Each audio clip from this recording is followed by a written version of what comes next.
it's a little dead meme. Fuck you, little bitch. You think you can fuck with me? What am I ring? Fuck you, little bitch. Hey, look, I hope it's real. Hey everybody, welcome to the Snark Tank Podcast, episode something that I can't keep track of this shit anymore, and I edit these things. It's like 15, I think. 15 or 16. No, isn't it higher than that? Maybe even 17. I don't know. I was talking on my ass. Yeah, well, you don't know either. Why'd you interrupt me with shit? I don't know, dude. I was just trying to help. Nice. It's 18. It's 18. 18. Wait, it might be 19 actually. This is my podcast. This is the podcast that we all work on. We don't know the fucking number. It gets easy to lose track of that shit. It's 19. Honestly. I promise you it's 19. Yeah, you're probably I'm right. check right now. What? Don't check. It doesn't matter. Welcome to the show. I'm Chris Raygun. Obviously, we're here with some black eye Derek and Kingston Tom Sweeney, and we're here. Okay, my name is Tom Sweeney. Don't say Kingston, all right? It's too Don't late. let them know who I really am. But you've let the cat out of the bag on that your own. So No, it was Gabby first, but it's whatever. It's already happened. well, whatever. We've got a lot to go through today because there's a genuinely like a lot of news.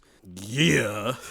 A ridiculous, like if an angel crashed through the atmosphere and landed in the Pacific, and the news said waves are incoming, like that would pale into the comparison to the news that we have. I don't think it would. I don't think it would, but I would. Okay. You don't think so? You don't? Do you think people would react? If an angel crashed in the Pacific, that means that the way that most of my friends think, including me, would be fundamentally No. Hold on. changed. You got to think of it. You got to think about this really. Like you turn on Fox. I got the numbers really. No, hold okay. on. You turn on Fox Okay. News. Shepard Smith is there, and he's saying, Okay. breaking news. Angel crashes through ozone layer. Lands in Pacific. Waves incoming. Okay. I feel like crashes. How giant is this angel, by the way? it's crashes. big enough for everybody to know it's an angel. Like globally, like on a global scale, everyone can agree that that's an angel. Well, everybody who's like in the vicinity of it and who can see it, like understands what it is because they can make out even from far away that it's an angel. It's not like a plane or like a. It's pretty big. It's pretty big. I think it's fair to say it's like about the size of like a building. Yeah, like a good sized Manhattan skyscraper. That's huge. That's huge, Chris. Chris, I don't think you understand how big that is. Oh, I understand how big that is. That's not big. That's huge. That's a huge structure falling from the fucking sky. It would have Chris. to be big though for like most people to create the waves. To create the waves, and also for most people to understand what it is from far away. You're very right about that. Anyway, and it looks you're very like right a about traditional angel. It doesn't look like fucking Big Chungus or some bullshit. No. I like it to have like I want to have really fat, nice tits. You know, that's all I want on an angel. That's it. Like I don't even care if it's a male angel as long as it got some nice fat tits on it. So at least I get to see something. You know, like that's it. I don't know how we got here already. I don't know. I was like,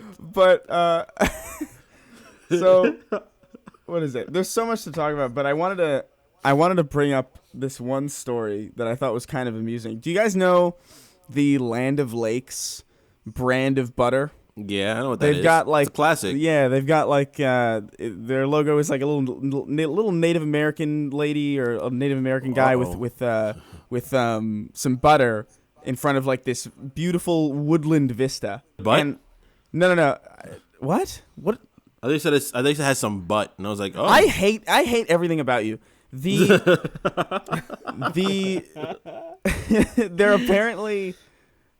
updating the logo to get rid of the Native American. oh no. Which I just want to. I don't even have a problem with this because it's so cosmically hilarious.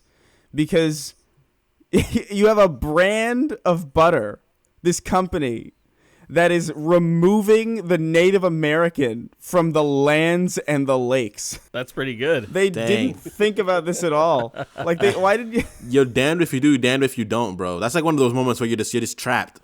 Yeah, that's like so poetic. They're just trying to be historically accurate. They're just like we're taking you guys from where you guys were at.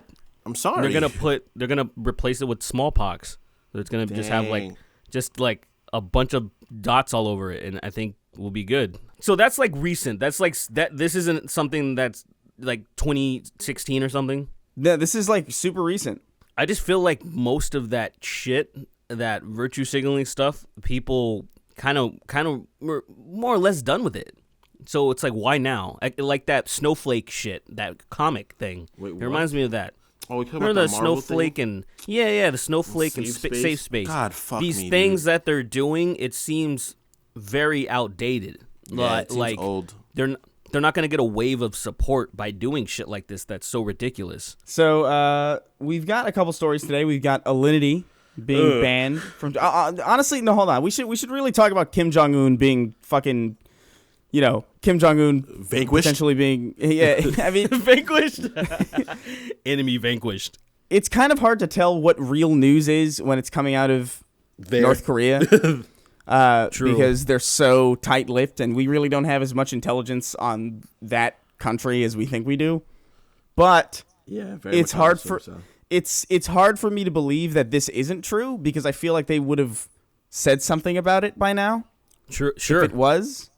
If it was like a hoax, or if it was like completely false information. I agree. This is super fucking wild. If this is real, then it's I don't know what happens to North Korea now. Because, like, who succeeds him? Well, his sister, Apparently who his sister looks does. menacing. She's like a threat, bro. She's like a threat. I saw somebody tweet out that she looks like Martin Shkreli, and she totally does. She looks does. like- I saw that. You know what she looks like? She looks like she likes twisting boners. She's like the kind of girl that likes twisting guys' dicks. That is an asshole. It's a mean person. She wants to hurt people. That's it. She's not there for anything else. She has the same demeanor. I can't remember this woman's name, but she was called the I don't know if it was the bitch of Belfast or I forget. I'm probably thinking of something wrong, but she was the bitch of something, and she was around with Dr. Death, Dr. Mengele, when he was doing all those horrible experiments, and she was like really participating and getting off on all that stuff and roping the people into like, hey, I'm gonna flirt with you, but if you get a boner, you're gonna get tortured or something. So then she's like fucking with young. Yeah, she's like crazy, man, and she has that type of demeanor where she probably does some sick twisted shit. God, and I feel like having the pudgy dictator, the buttery fucking dude that's riding horses and shit would have been much better than, say, if things get passed down to her. It just seems like she wouldn't fuck around if Trump was talking shit, you know what I mean? Look, all I gotta say is this, all right, now everybody's gonna get mad when I say it, but there's a real elephant in this room, all right? She is a girl. Do you think that they would have a problem with that? And girls are notoriously icky. Do you think that like North Korea, like I don't actually have a good idea of like what North Korea as on like sexes. Yeah, like I don't know, man. I wonder how they would react to that, if at all. Or if they could even react to that at all, because they're all, isn't it just like a country full of slaves, basically? I don't know exactly, but that doesn't sound like it'd be far-fetched at all. Yeah, and I gotta say, because I first saw the news from TMZ, and as much as TMZ is just a bunch of garbage, they always break the deaths accurately before anybody else, and I'm always weirded out about that. The people that have the scoop on people's death, do they contact TMZ first and then get like maybe 6 figures for it or something like that? Because why do they have the scoop? Like why would TMZ have the scoop on North Korea's business? Yeah, TMZ's not like reparable. You don't want to go to TMZ for like to break something really serious, you know? Yeah, but they do. Like, say, I learned about Michael Jackson before anybody else. They had it like an hour or something, or a half hour before anybody else talked about it, and then people were like, "Oh, bullshit!" And they're like, "Oh, wait, no, this actually happened." Whitney Houston, Kobe Bryant. I mean, you can keep going. All these huge profile deaths, they jump on it first, and I'm like, how is this happening? How do they do this? So I kind of feel like if they're saying that he's reportedly dead, he's probably dead. And I imagine the Japanese doctor, fucking called TMZ and was like, "Hey, man, I killed this nigga. How much for the scoop? You know?" Because it's so. It is just crazy to me that they're the ones with ties. Like, how do you, as TMZ, the outlet that like harasses Weird Al Yankovic at the airport, like how do you have access to world knowledge like that? Like, it's just insane that there's even like that there is even an informant in North Korea that could even understand what TMZ is. It's I don't. It's just so incomprehensible to me. It's silly. Do you think they're gonna? Do you think they're gonna Weekend at Bernie? That's this guy? fucking nutty. That's some nut shit. Love that shit. I would love it if they did. Because they can't admit that he's dead, because his whole entire thing has been like he's like some god king immortal. emperor. Yeah. That's right. That's right. So like, I don't know. Like, maybe they'll find some peasant that looks like really, really like close to him, and then just parade him around. Just ascend him up into being a fucking god of a great. country. That'd be fucking wild. That's a glow up right there. Plausible. That sounds plausible. That's a glow up right there. That's like fucking like all of those movies when the girls just like instantly get their lives changed when they find some sort of slipper shit. That's like that for some dude that just became the dictator of fucking North Korea. No. He didn't become the dictator. He just like I'm pretty sure like his right hand men are probably like running shit right now. Probably. And but to keep the illusion of power, they need to pretend that Kim Jong Un isn't fucking Kim Jong Un responsive. So they gotta they gotta grab. That's so fucking raunchy. That's good shit. I can't take credit for it. I definitely heard it before. I'm pretty sure what happened is they're gonna be like, Kim Jong Un died in an intense battle with the sun. Like a really fucking Naruto-esque battle with the sun, and he dies. And I'm like, the darkness came to steal the sun, and then Kim Jong Un sacrificed his light. Kim Jong Un sacrificed his light to become one with the sun, and then they're gonna like turn the dimness on their sky up, and be like, look at how much brighter the sun is now that our God King is part of it. Could you imagine they were affecting how much sunlight got into that place? I've read stories about how they have like just fake storefronts for like tourists and like traveling people coming in, or high profile people coming in from outside of the country. Yeah, just to make it seem like a functioning country.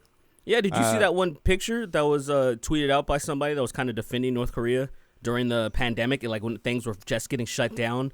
There was this nice picture of this woman dressed in a nice like blue type of, like maybe like a navy blue suit, and it's in a store that's fully stocked in North Korea. It's just like, oh yeah, this shit's popping over here. It was really like propaganda 101. I don't think anyone bought it. That's what I don't understand. I'm like, who's buying this shit? Yeah, who thinks this is real? This world is so fucking confusing, man. Like shit that goes on sometimes is like, this can't be real, right? And then I'm surprised every time that it's very fucking real. Right. Hey, but let me tell you the real scenario of what's gonna happen with Kim Jong Un, right? So I think he did die, and I think you're onto something with saying he's gonna get a replacement. So what they're gonna do is they're gonna find a peasant that looks like him, cut his hair just the same way, and what's gonna happen is the peasant's gonna see this opportunity that I know I'm supposed to just be a puppet, but I have the opportunity to usurp the throne. And so what's going to happen, he's going to rally a bunch of peasants and say, we need to do something to where like all the people, all the handlers and stuff, they kind of get like dethroned, right? But the daughter, the sister, she's onto this, right? So then she starts rallying other peasants that say, no, he really is dead. I'm the true leader. So we need to have a civil war. And it's going to be the fake Jong Un versus the sister. And it's just gonna be all out fucking war. It's gonna be beautiful. And mark my words, if this doesn't happen, I will I'll just not talk about it anymore. That's a great threat. Just not talk about this anymore. Derek, if you're right, I would actually lose my mind. If you're right, I would dye my hair hot pink. That's a genuinely cool narrative. Honestly. It would be wild. I would bro. read that book. I would watch that if somebody fucking made as a short film. I'd watch a fucking series about it, actually, like the fucking Fellowship. Like, I'd be really. Dude, it would be good on Amazon Prime. You see, Man on a High Castle. You see that shit? Like, it would be a great Amazon Prime thing. I fucking go call Jeff Bezos right now. Get to dying, Kim Jong Un, so we can have this. I would definitely play that David Cage game. I think. Oh my God. I think. I don't know, man. Like this is just fucking insane. I felt like that was like the most technically important story that happened Yeah. because everything else is just sort of, dumb shit. Silly bullshit. Yeah, just silly nonsense. But over on the live streaming section of the internet, Alinity, who is a Twitch streamer who is kind of notorious for just being the absolute worst. Yeah. Recently, she didn't get banned, right? She didn't get suspended?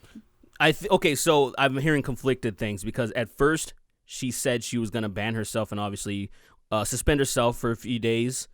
But then somebody was telling me that no, Twitch actually did do it.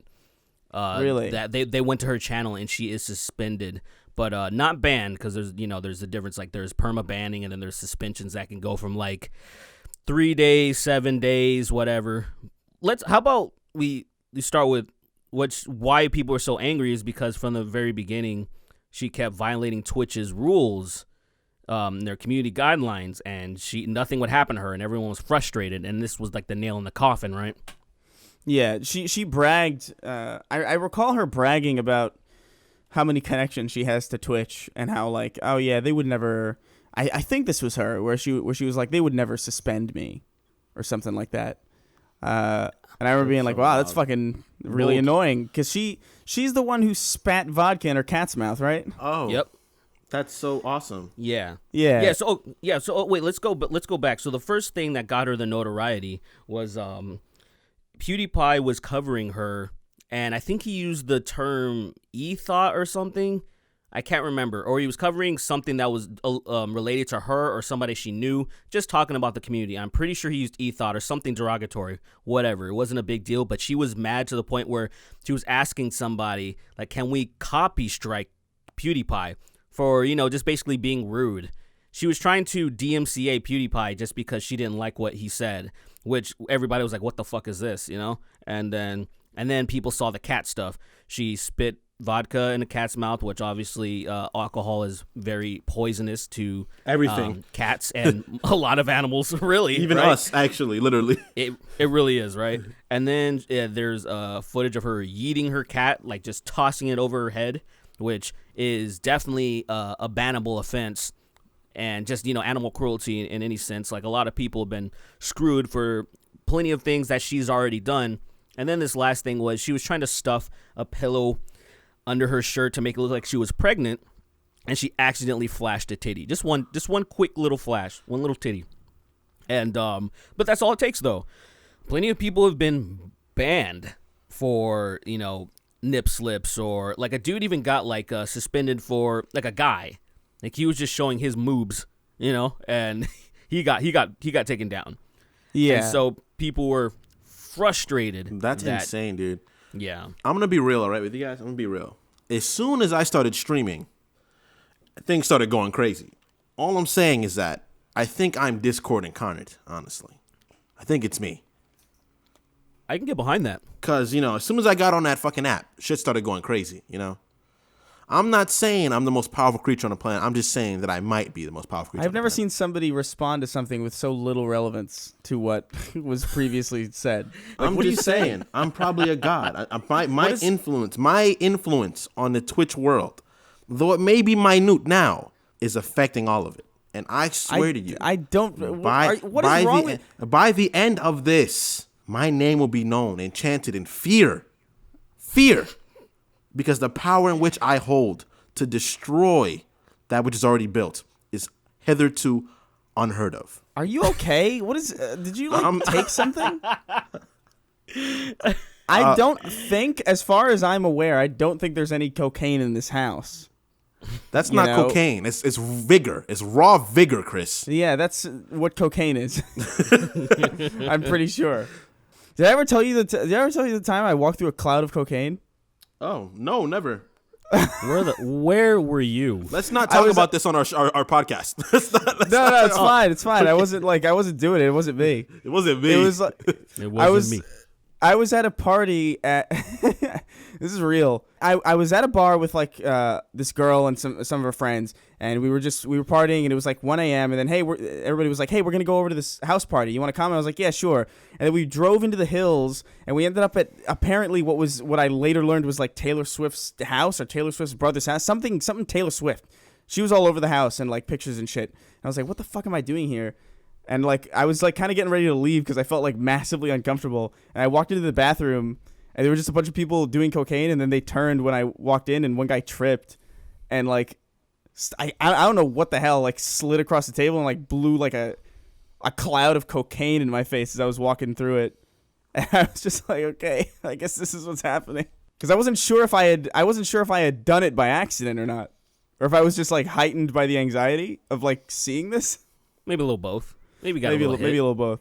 A very safe combination of the two. I had a feeling it had to be. I was like, it has to be somewhere in the hills, somewhere in Cali, because everybody in the industry does blow.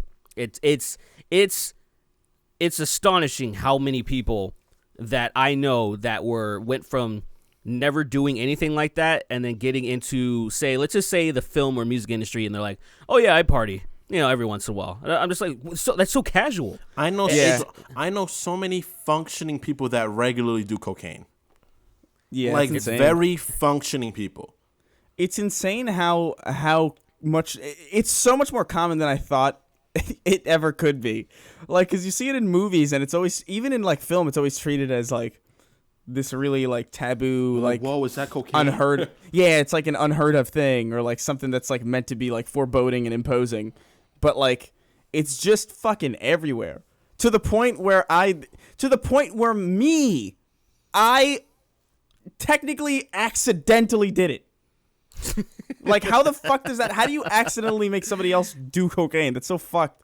I like that. I accidentally did coke. I hate that. I hate it so much. I was doing so fine. I was like, I avoided it for so long, and then some fucking I've never used coke ever in my life, and I'm really proud of myself because like I've been offered so many times. A good 70% of the parties that I've been to out here, like it's definitely been in the vicinity. Dude, I was okay. I used to work for this what do you call it? This RV dealership, and I was doing like the accounting. I was running the accounting. I went on break to this Greek place next door just to get some fries, and when I came back, a handful of the employees were chilling in my office doing lines of coke on my desk. And I was so mad that I'm like, you couldn't there's RVs all over the lot. They could have picked one RV to just go in there and fucking do whatever they need to do. But for some reason, they were just like, oh, we're all here. Let's just use Derek's office. And one of them left a bindle, like, of just the residue on my desk. And I was just like, I can't believe the place that I worked it was the most illegitimate place I've ever fucking, like, my coworker that got me the job, he left weed in the kitchen one time, just on the fucking, by the microwave. He just actually, I forgot. Like, oh yeah, there's just weed there. My supervisor gave me a weed Jolly Rancher, and I'm thinking it's a Jolly Rancher, right? Oh, like, yeah. Did I talk about this? Yeah, you did talk about this one. Okay, yeah, just like that shit. Like, this type of stuff that went down at that place to the point where there could be fucking just people doing blow in your office, like it's no big deal, opened my eyes to how fucking, I guess, how pure I am technically. Yeah, Or I thought I did some shit back in the day and had some fun, but like, nah. Yeah. I ain't shit, man. I thought I was a wild kid, then I hear, like, I thought me being drunk in high school all the time and like smoking weed was bad. And then I know kids that were like, oh yeah, I was definitely fucking girls in the bathroom in high school. And it's like, what? Like, what were you doing? Like, yeah, I was definitely in like 8th grade, like, sucking dick, I'm just like, what?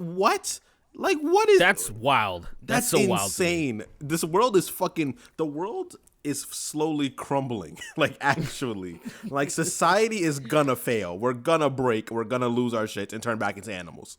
I know it. I feel like I was never in, like, really all that...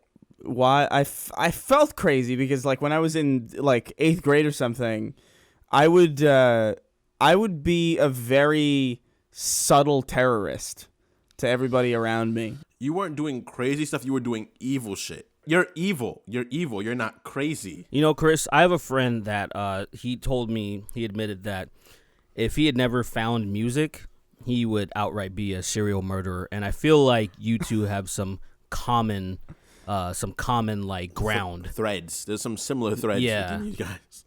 What? If you didn't find entertainment, you would have You would have been the, I was looking at a picture of you on the Instagram story, and I genuinely thought this, and I was gonna send it to you, and I was like, whatever. I was like, if this, the way that you're just looking in this quarantine, I was like, if this motherfucker just got rid of his glasses, you would really match Richard Ramirez's energy. Like, I was really getting some Richard Ramirez vibes. It was pretty. It was, I saw it and I was like, I'm going to put this side by side. And then I kind of was like, whatever. Oh my God. The quarantine is definitely fucking with me, for sure. This quarantine's broken me, dog. My brain is shattered. The shit I'm saying out loud is insane. It's going to be hard to reintegrate back into society, I feel like, because it's just like, I've just been surrounded by a no filter zone for a very, very long time. At this point, for like a good month and some odd, how long has it been? I think it's like a month and a week, right? A little bit over. I feel like it's been longer than that. I don't know. It feels like it's been fucking longer, but like it feels like it's been an eternity. Like this month has been the longest fucking year of my life. This month could easily have been 30 days or one long day. Like, everything is fucked to me, dude. I wake up and I don't know when is anything. I think tomorrow's my birthday. Like, I don't even know what's going on anymore. Like, the world's just incorrect. Let me check. I think tomorrow actually is the day I was born. What we need is an angel to crash through the ozone and create waves. So that we could all unite and we could all feel comfortable going outside, because, like, clearly, like, a virus compares pretty poorly to the immediate threat of... What if the virus killed an angel, though? Then that's bad. No, that's really bad. No, the virus isn't going to kill like a 117-story tall angel. What if it does? Then that means we're in real big trouble. If it killed someone in the upstairs place.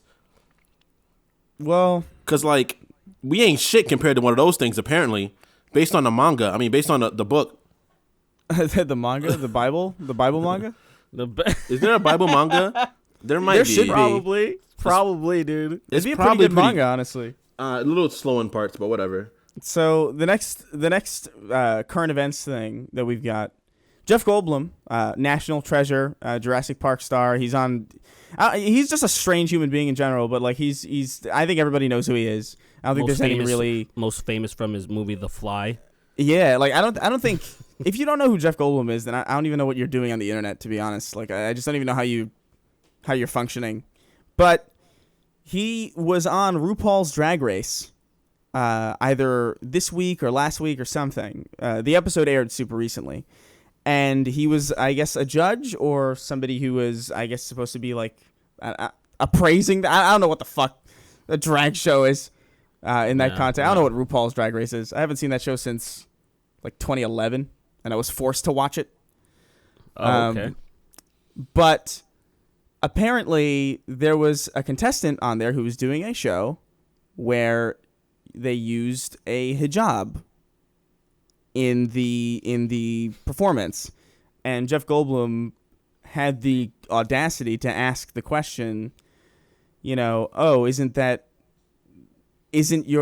this religion very, very anti-gay and very, very homophobic, and it's kind of interesting. And he even said he was just like asking a question, and everybody's just trying to cancel him for being, I don't know, Islamophobic or something. Oh my god. Oh my god. That hurts my brain. Yeah, those are jumps. It really bothers me just how specific the protection is, because like religion in general, like I don't think anybody would argue that religion is particularly accepting of gay people, like specifically the three big ones. Yeah. Like they don't have a great history of being loving to homosexuals. They're not accepting at all. They're the antithesis. I'm pretty sure of it's acceptance. canon that they're not accepting. Actually, I'm pretty sure I'm pretty sure in the Bible it says. I'm pretty sure, and I quote: "If man to another man is an abomination." I'm pretty sure that's in the Bible actually, because I read the book.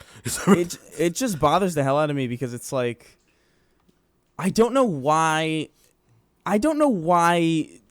people who are concerned with wokeness would defend such an obviously bigoted religion.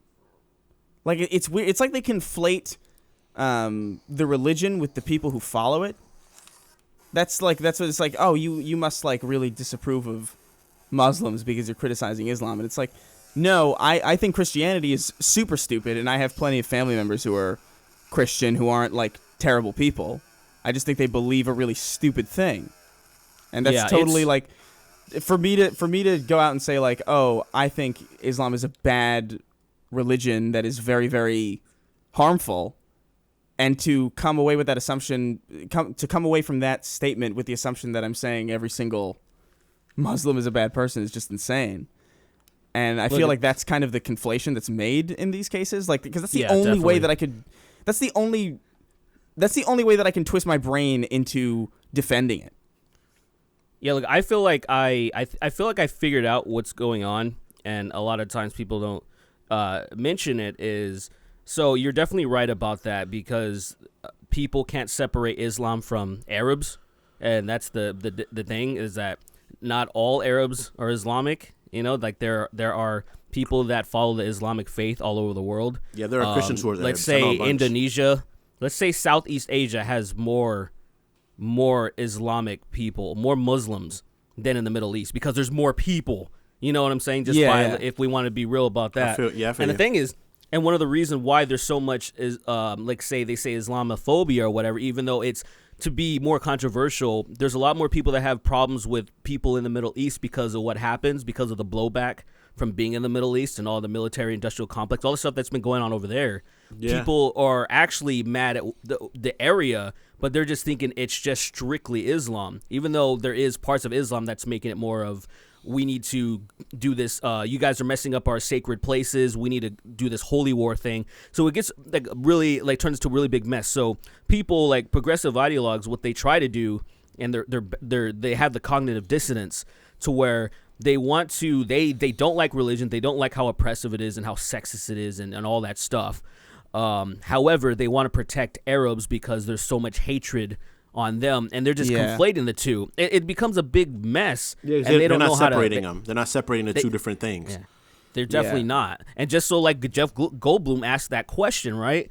And he's completely correct with how insane, to the point where they're the only religion, the major religion now that still kills gays. You're gay, you're going to be thrown off a building.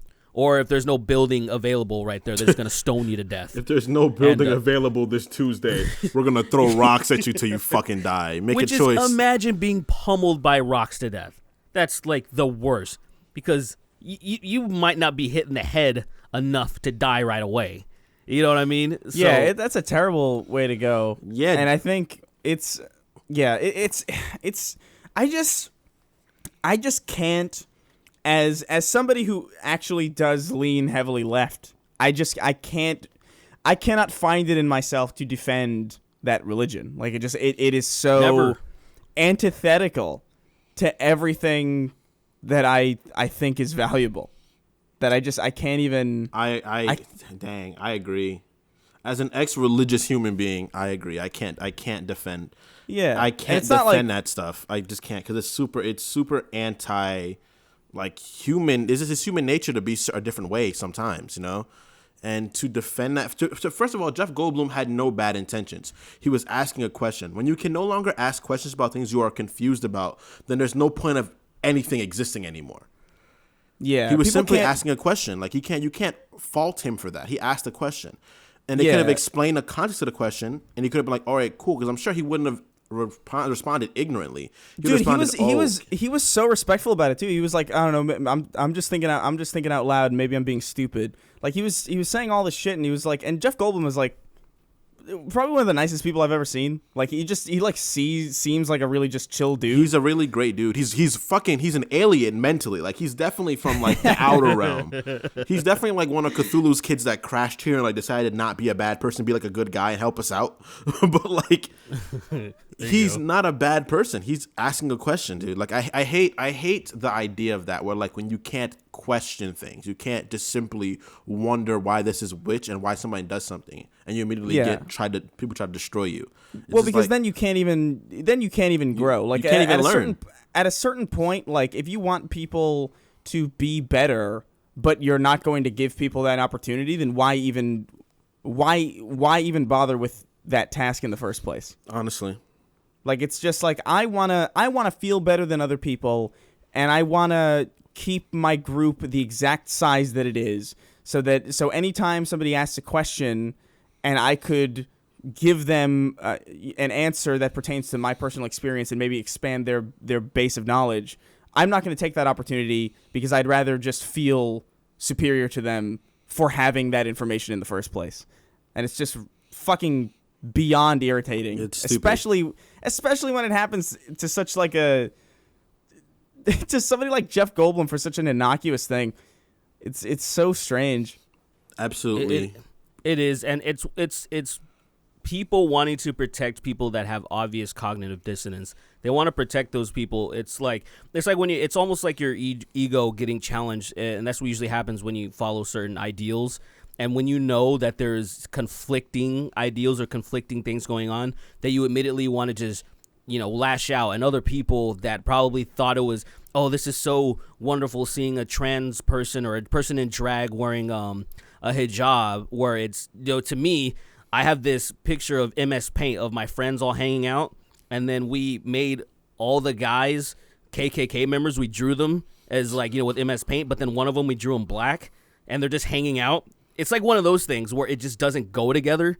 It's like an obvious, it's a glaring thing, and it You'll would be notice it. Strange.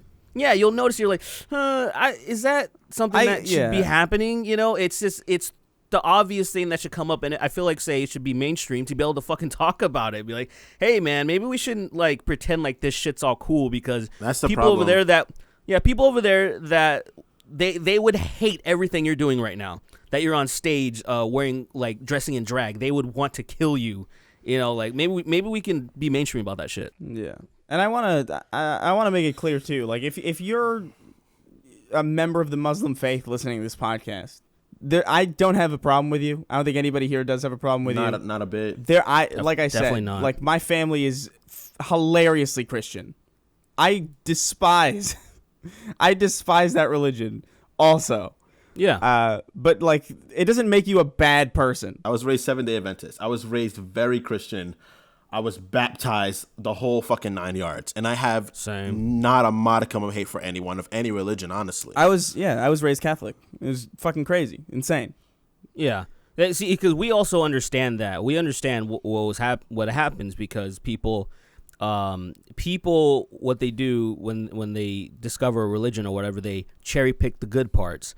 And I don't really have a problem with people following faiths and trying to use it as guidelines for their lives, and it makes them better people at some points. I one time when I was working at Walmart, I had I guess I got into a brief conversation with a customer. I was a clerk in the garden area, and I was ringing her up, and I guess I mentioned something about just being broke. I don't even remember. She came back 15 minutes later and just gave me a $20 fucking gift card or whatever. Just take care of yourself, God bless you, and all this stuff. And I literally wasn't thinking. There was no part of me that was trying to beg for money or ask. I was just kind of just chopping it up, I guess. And that is such a nice thing. And I know she got that from her Christian values. I have no problem with that. That's good shit. But I also recognize that there's some backwards ass people that take things a little bit too seriously. Yeah, and absolutely. Well, it says here in the Bible, that chick that was gonna vote for Buttigieg, and then she found out he was gay, that he's gay. I don't know if you remember that. And then she was like, "Oh shit, I didn't know he was gay. Can I not vote for him? Even though she already voted for him?" And that's awesome. bruh. How do you not know that also? That just shows you how fucking backwards some people are, dude. How do you not know that people? That's his only thing. It's a shtick. That was his only thing, was that he was the gay Obama. That was his I whole suck fucking thing. dick, vote for me. I suck dick, vote for me. God damn it. I'm Obama, but white and gay.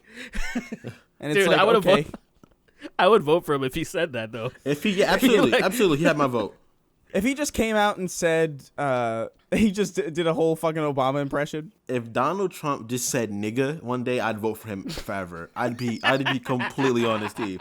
If he was like, listen here, all right? Listen here. Look, my nigga, be quiet, all right? Listen here, all right? I'm very rich, all right? And you niggas could be rich too, all right? All of you niggas could be really rich if you just got off your fucking asses, all right? That's all I gotta say.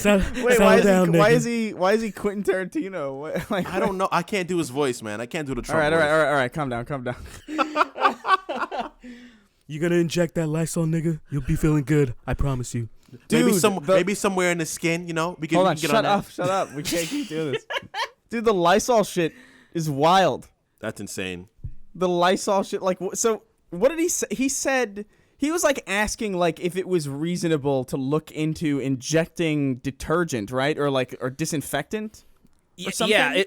Yeah, disinfectant, like things that would be found in like Lysol and products like that. I thought, okay, so this is what I heard about that, and then I was like, okay, that just sounds hilarious. It sounds kind of fake. And then I heard some people saying, oh, he said he was being sarcastic, but then I saw the footage. They didn't seem like there was any sarcasm at all. Like, yeah, he was like definitely looking to the side. Definitely not being sarcastic in Dude, that he was clip. inquiring. Also, like, he was legitimately inquiring. At a time like that, during a time like this, as the president, you shouldn't be being sarcastic about that. Totally. It's really not the time for jokes anymore. I don't know why he would be sarcastic about that. Well, you just also gotta, if you're gonna be sarcastic, you gotta make it real obvious that you're being sarcastic. Right? You gotta make it beyond obvious. Look, I love a joke as much as the next guy, but at a time like this is really not the time for jokes anymore. No. No. I disagree. I feel like if especially from him, dude. I don't. No, hold on. I feel like if Obama was being sarcastic, I wouldn't give him shit for it either. Like, I just don't think that it's that big of a deal. But I do think, like, I think you gotta make it fucking obvious. The context of the time is a big deal. I think for something like COVID-19 being as serious as it is, and then trying to make a sarcastic joke about injecting Lysol into your body to kill it, I think that's not okay. And I could be wrong, I guess. That's just my opinion. That's just me being, kind of serious about how many people have died from this already, and how we have no means of stopping it in sight. Okay, look. Okay, hold on. I'm going to be real here. I'm going to be fucking super real here. If you are listening to the president say, oh, maybe injecting Lysol would be a good idea, and you think to yourself, yeah. You're stupid. I cannot in any fiber of my being, in any synapse in my brain, find it in my heart to have any level of care or sympathy for that person. Like, I just cannot. Look, that is so monumentally stupid. Yeah, it's really dumb. Let me.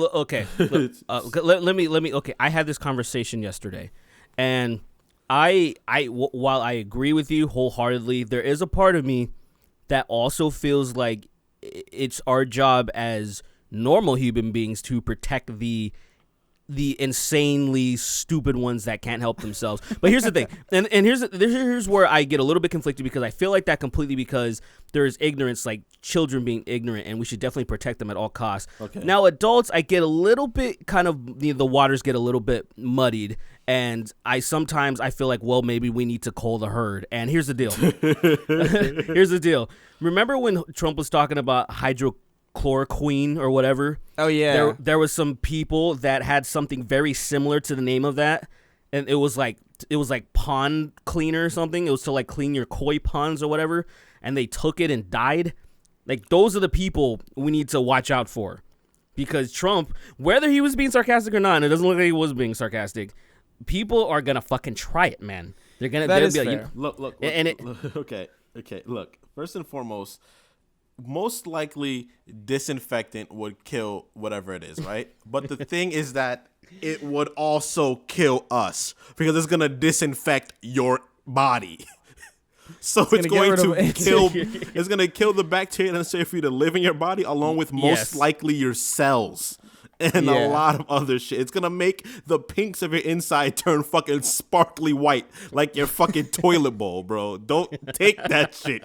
It's so stupid, dude. Oh my god, it made me laugh. That is a fair point. I've changed my mind a little bit. It's just look. I think lighthearted jokes are needed in times like this to kind of give people hope that we are going to get through this. We can still laugh and have a good time. Yeah. But if I saw the president in a way, if he had the mannerism that he was being overtly sarcastic, I think he could have played it off, because it is fucking Donald Trump. And people would still be mad. I totally get that. But I still feel, when I saw the clip, I was like, I can't believe what I'm seeing. And it's actually, I wonder how the people that kind of worship him, I wonder what they think of that shit. Like, they're still gonna worship him. That shit, you can't change that mentality. It reminds me of like pretty much every time Donald Trump tweets, there's this Donald Trump reply guy Twitter brigade that always responds to everything that he says. It's like Joey Salads and like some congressman. Oh my God. And like it's just like all these people who like can't stop guzzling his cum. And also it's a bunch of people who just want to like criticize him, but like in like the least substantive way I've ever seen anybody try to Donald Trump will say like, we've got a handle on coronavirus, and somebody will be like, I've got a handle on your stupid hair, and it'll get like fucking 30,000 likes, and it's like, what are you even fucking doing? And it's the same people replying every fucking day, and this isn't even like a centrist thing where like, oh, both sides are equally bad. What I'm saying is like, to be the kind of person to reply to anybody every single day, to every single tweet the second it goes live, that is a mark of genuine fucking insanity. Whether you're worshiping them or you're deriding them, there are people that I fucking really, really admire on Twitter. There are people that I follow that I have the utmost respect for, that I really am a huge fan of, probably the bigger fan of than anybody else. I don't interact with them at all. And there are people on Twitter that I fucking cannot stand that I don't interact with at all. And if I ever tweet at them, it's like once in a fucking blue moon. But these unhinged psychopaths, every day, dude, it's just people like, you're the greatest president I've ever come to. And it's like, what are you doing? It's like, bro, take a nap. Calm down. It's the perfect word for that because I know you're talking about like not being taking a centrist position. It is just objectively obsession. Yeah, these people are obsessed, be it if they for hating him or if they're just infatuated, they love him, whatever it is, it's obsession. And I can't imagine having my notifications on for something, especially someone that tweets that frequently and just seeing that shit all the time. I have to hurry up and get in there. The only thing I have actually, I don't even know if I have it anymore. Maybe I do, but I listen to Your Mom's House podcast. It's like my favorite podcast, and the audience there's a running joke that Garth Brooks is a serial murderer. He kidnaps women. And then, he like keeps them in the basement. And then, so all you do is see anytime Garth Brooks posts on Instagram, read the comments. It's gold. It's people like, these families need answers, Garth. Please like release it's so fucking funny. That's the only time I like to have a notification because everybody's having a good time. And it's for some reason, he still hasn't like disabled his comments. He just lets that shit roll. And I can't imagine though, hating somebody, which is beyond me.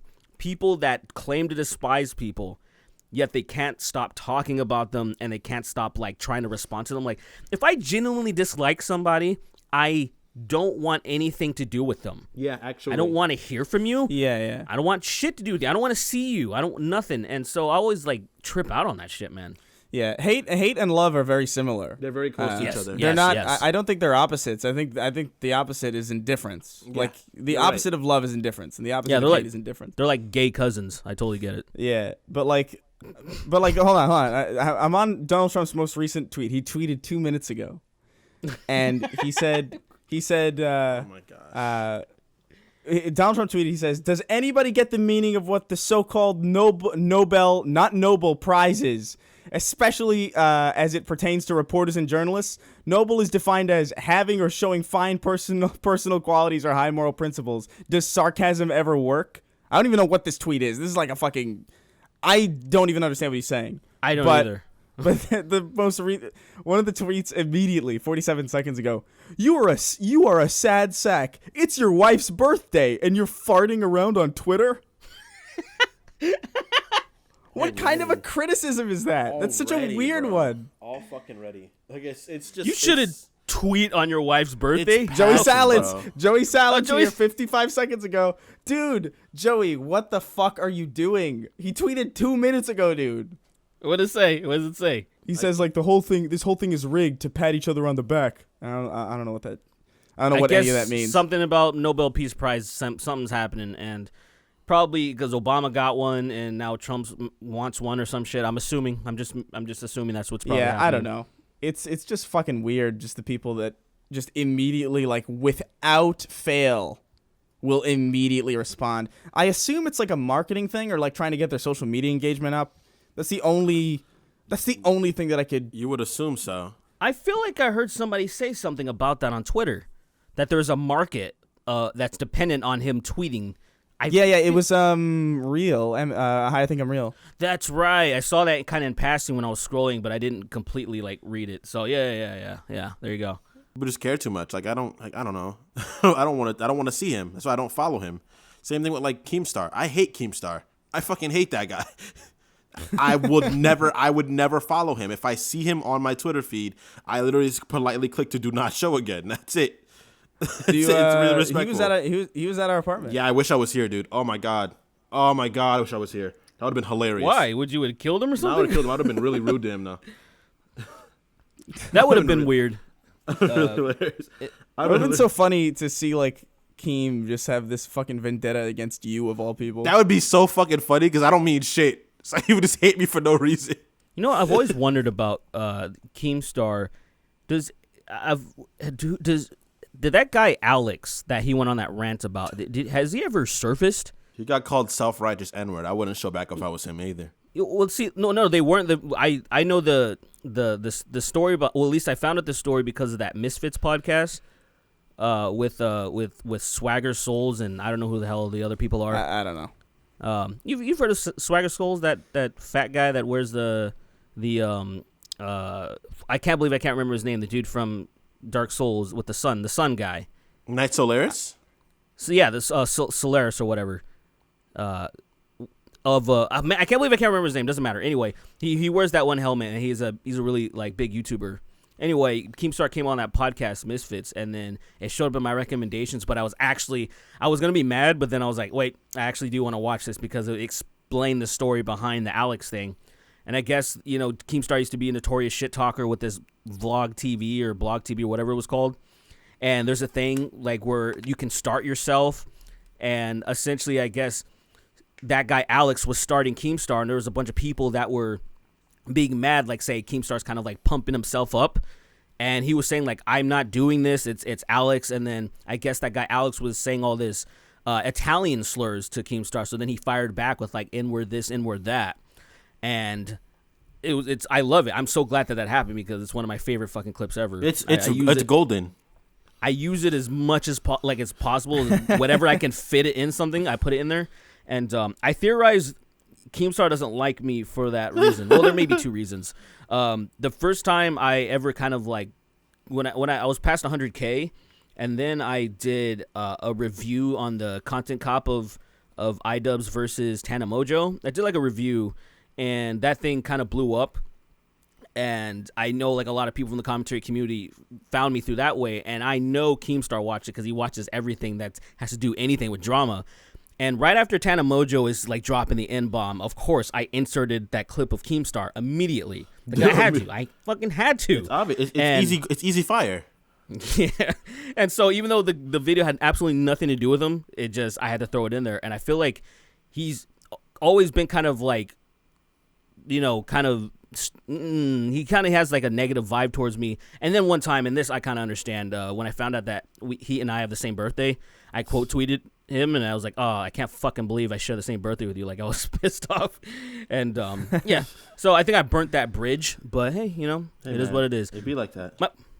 My point is though, I want to know who that guy is. I've never seen him before, Alex. And I want him to come out and talk about his shit. I want to talk about, yeah, man, I'm Alex. You know, I'm the N-word. I'm the self-righteous, you know, hard R. That should be his Twitter @. Yeah, I've been called this before, and this is me. Alex is a stupid, and that's a good classic. The delivery of the delivery of it is so good. The way he gapped the two G's apart, bro, perfect. Bro, he did gap, bro.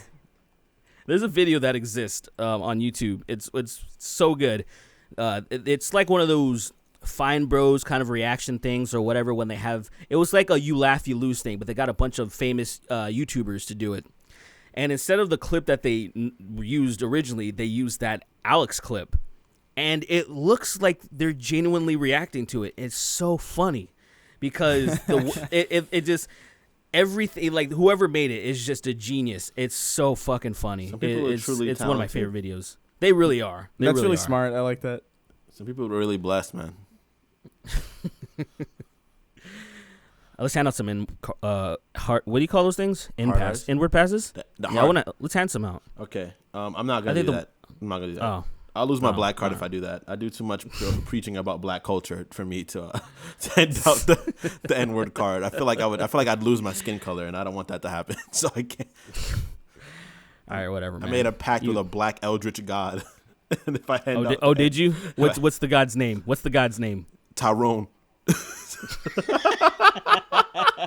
All right. Let's move on. Those are all the stories that I feel like we had. We have some questions here that I figured we'll just we'll get through. We've still got some time to kill. Yes, we do. Although we did spend a decent amount of time on actual stories this time, which is You guys should be happy. You should feel blessed. Yeah, you got actual content that isn't just a fucking long ass Q&A. You guys should definitely give us at least $5. Don't say that. You fucking. I'm kidding. But, you know. I don't know. It's hard to tell in these times. I don't know. Is it okay for us to be sarcastic in these trying times? Well, in this political climate, I don't exactly know. In this economy? I'm so glad that we can start using that joke again.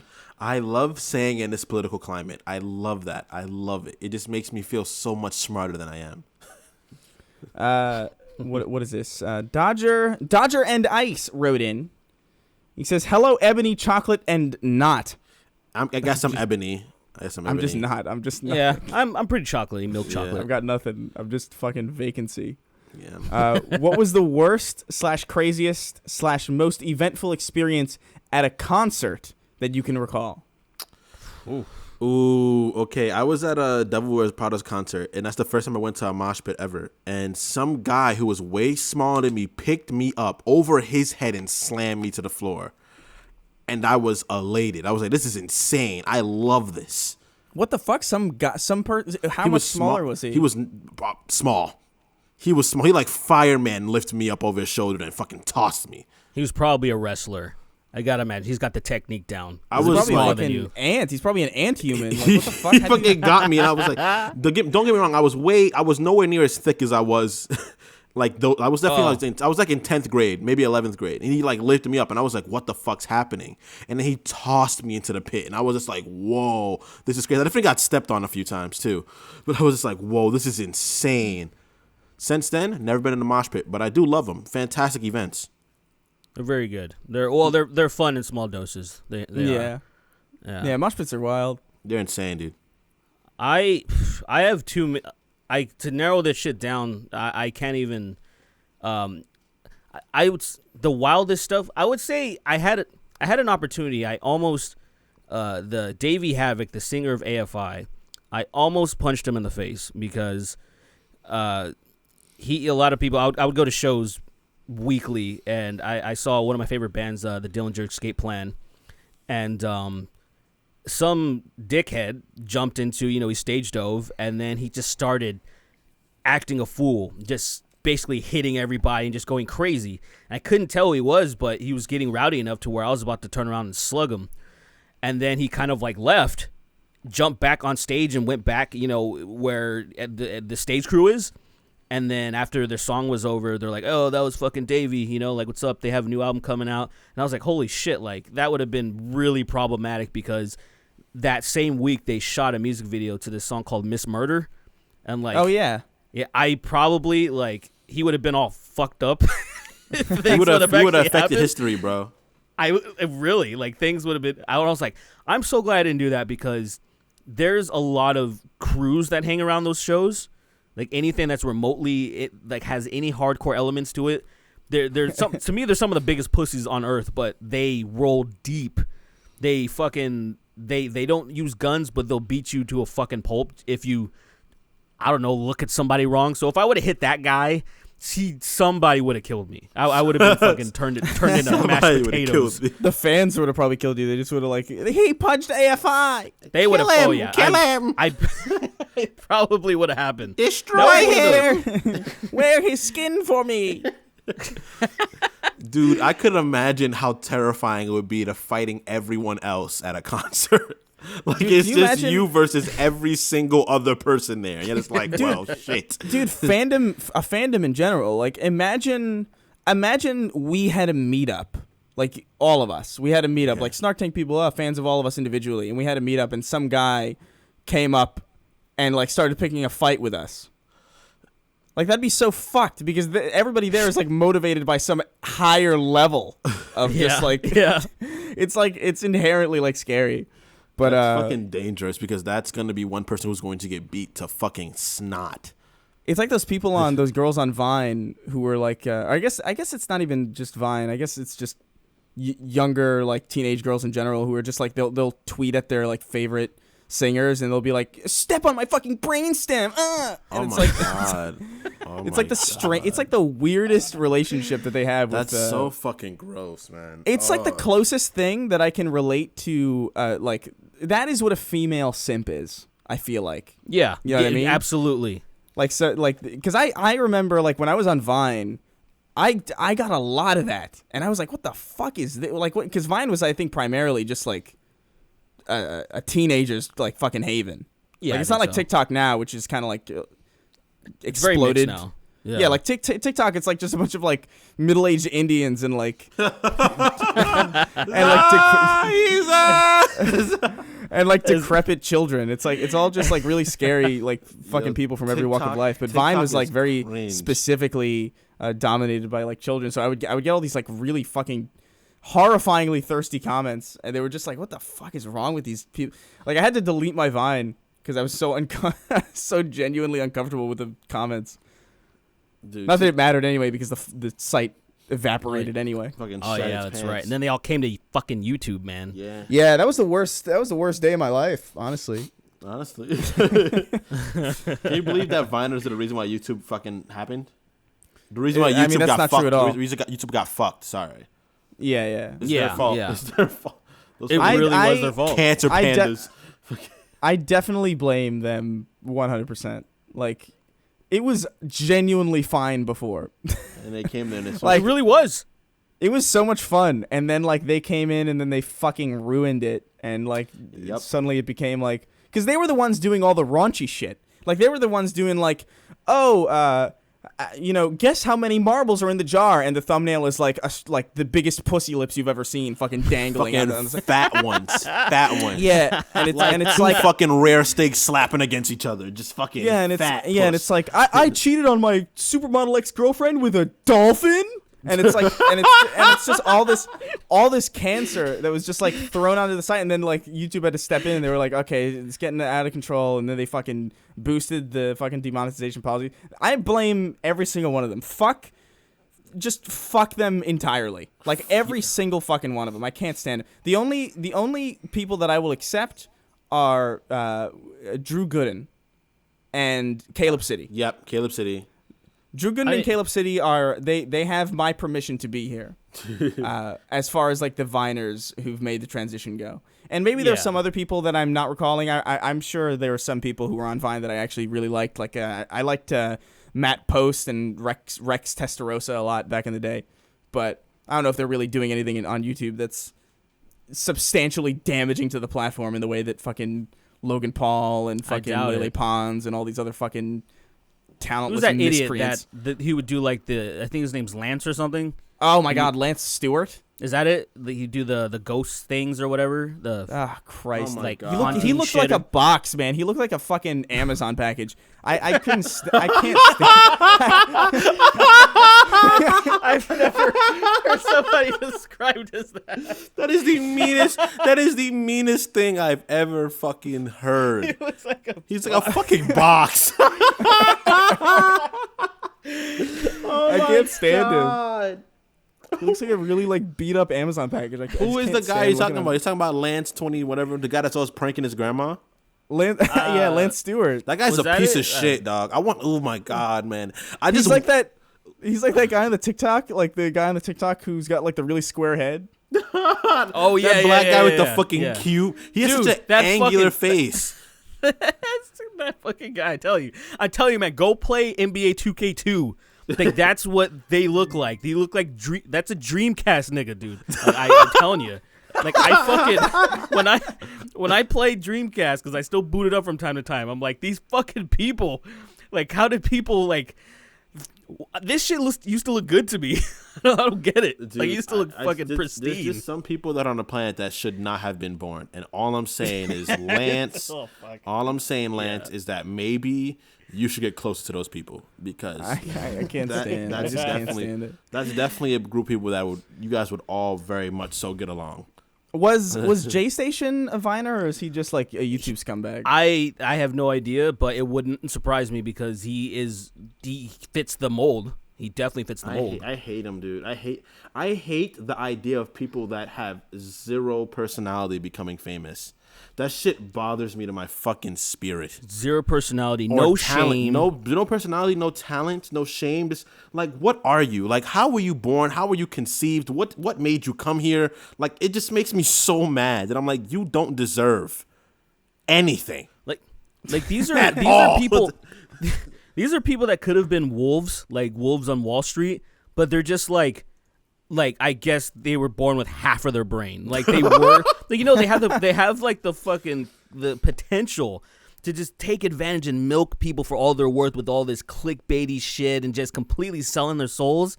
But they're just stupid, you know. It's just like they couldn't cut it if they try to get into like stocks and shit. They'd be fucking laughed out of the building. Some people are just fucking dirt. Just dirt. All right. Let's hear. I don't know how we got here from. I don't know how we got here from a concert question, but. Oh yeah. What about you, Chris? I don't think you even answered the question. Yeah, what would you say, Chris? I don't know if I have I don't even know if I really have a good answer. I haven't really been to that many concerts. I did go to a Rise Against a Day to Remember joint show where there were these people crowd surfing, and they were constantly like every single time this one dude would cross my path, he would go over me and just fucking ruin my day. No matter where I moved in the crowd, like he would home in on me like a fucking, I don't even know, like a Halo 2 rocket launcher. It was stupid shit. Like he would just find me. He would find me in the crowd and just fuck my day up. And I got furious enough because the music is also just like very adrenaline pumping. So you're just like, oh man, I'm fucking angry. I think this was like the fourth or fifth time that he crowd surfed. He was coming up to me. He was coming up behind me in the crowd, and I looked at him. I gave him a little stink eye, and I grabbed his leg and slammed him into the ground. Bravo. And I just took him out because I was like, I can't deal with you. He didn't know it was me, obviously, because like there's no way he could. But it doesn't matter because he stood up immediately and he was like, woo, yeah, whoa. He didn't care. He was like, I'm sure he was like drugged up or something. He was probably yoinked. Yeah, he was for definitely sure. yoinked up a little bit. He was definitely yoinked because he didn't notice that I basically like Tekken slammed him into the ground in the middle of a fucking concert in front of like hundreds of people. Bro, God. And like anybody could have told them that I did it, but like everybody was I think totally they fine. probably like were totally cool with it because they're like, fuck this guy. Anybody could have said I did it. Anybody. I just fucking hate crowd surfing. Like I just hate. Just fucking stop. Like if you're the singer, that's one thing because that's just kind of like part of the theatrics of the show. But if you're just people like from the back just jumping into the crowd trying to get to the front, like just fuck off. Like it's such an annoying trope of concerts. Yeah, it gets pretty bad. And I've seen a lot of fucked up shit happen, man. I've seen because a lot of times since I go to a lot of smaller shows, or at least I used to, and people would be allowed to stage dive all the time. Just get up on stage and then jump off, and it would get really annoying. And I saw somebody fucking stop by accidentally kicking a woman in the face. Like he jumped feet first, like like a fucking retard, and he stopped his momentum. Well, her fucking face stopped his momentum. It was so fucked. It was That's awesome. Oh Just my the God. image of like the image of like a lead singer jumping into a crowd and just fucking dead spacing some woman's face. Yo, dude, it's like when the Ninja Turtles run on people's fucking heads, bro. That shit's hilarious. That's always so. That imagery of the Ninja Turtles running across people's heads is so gross to me because their feet are like basically hands. Yeah, They got like the little they got like the gross fucking. They have the three fingers, Yeah, the 3 toes. It's so disgusting. That's not even what a turtle looks like. It's so I fucking hate. I They're never me- got into the Teenage Mutant Ninja Turtles. They're great. I love them. I love the Ninja Turtles. They're like one of my favorite like things. I think they're Bro, awesome. a few years ago, fucking, they did a Batman cross with the Ninja Turtles. It was just a 6 issue. It was so fun. It was something that like it just kind of tickled my childhood. You know, things that we wondered like, oh, what if these fucking people got together? And then so these old ass people that grew up loving this shit, they finally did it. They're like, we've been talking about this shit for years. Why not just do a run of it? Oh and my God. Fucking Batman. Ugh. What? I love Batman, What? but I also hate him at the same time. Why? Why do you hate Batman? Because Batman at the has same time? terrible fans. He has a horrible fandom.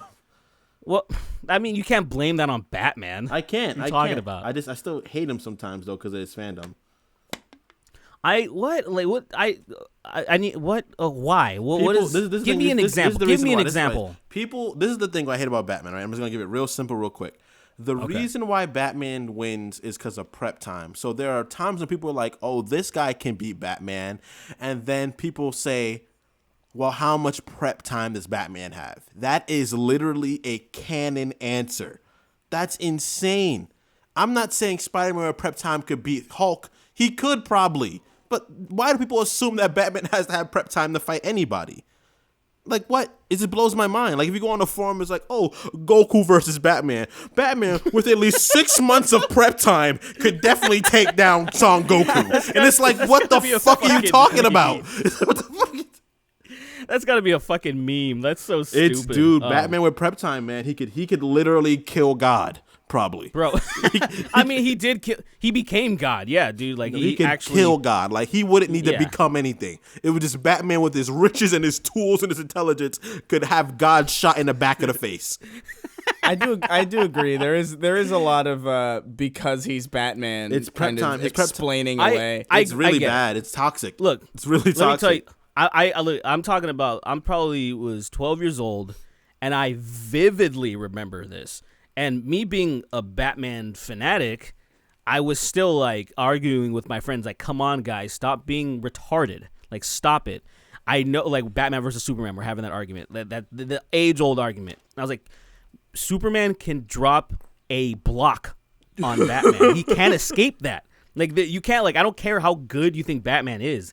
He's so fast that he can just throw a penny through him. He'll die. Like, just stop. Like, stop. Let's stop being stupid.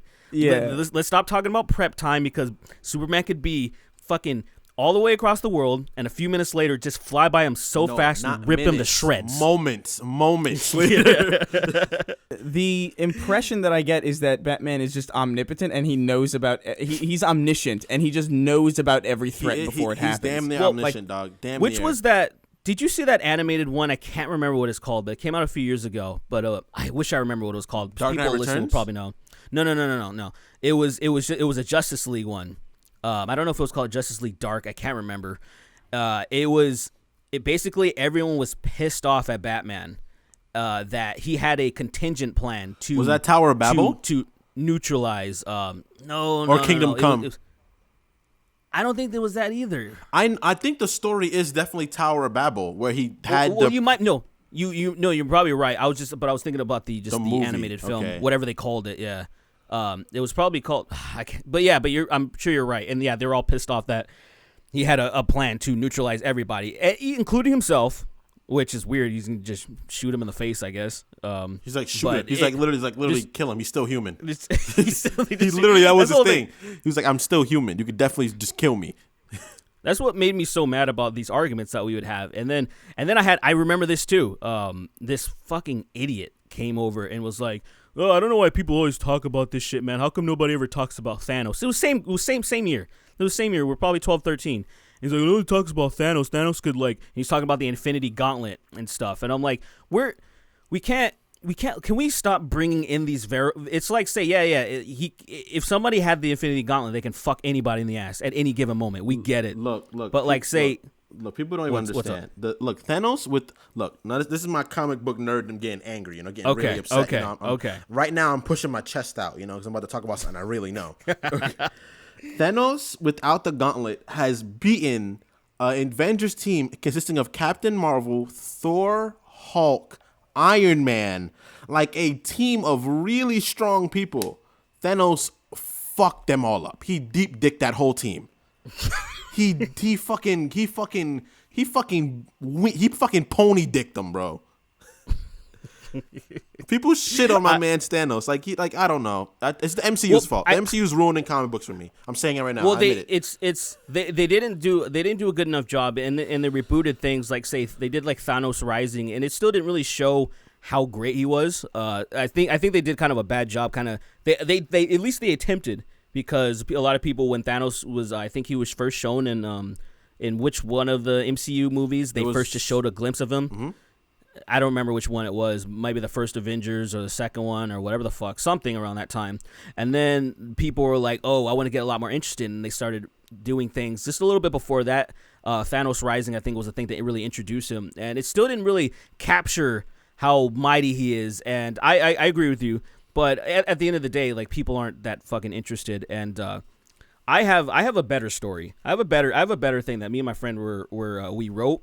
But we were gonna look. We were inspired by the Deadpoo, which was a parody of Deadpool. It was Winnie the Pooh and Deadpool, and we're like, let's do like an inspired by that parody. And then there's Marvel. Now Deadpool kills the Marvel universe. Yeah. So what we had was Aunt May kills the Marvel and DC universe.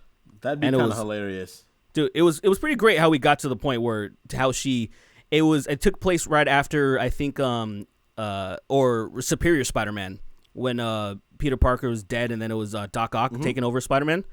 It came off of that, and just long story short, she ends up being so insanely powerful.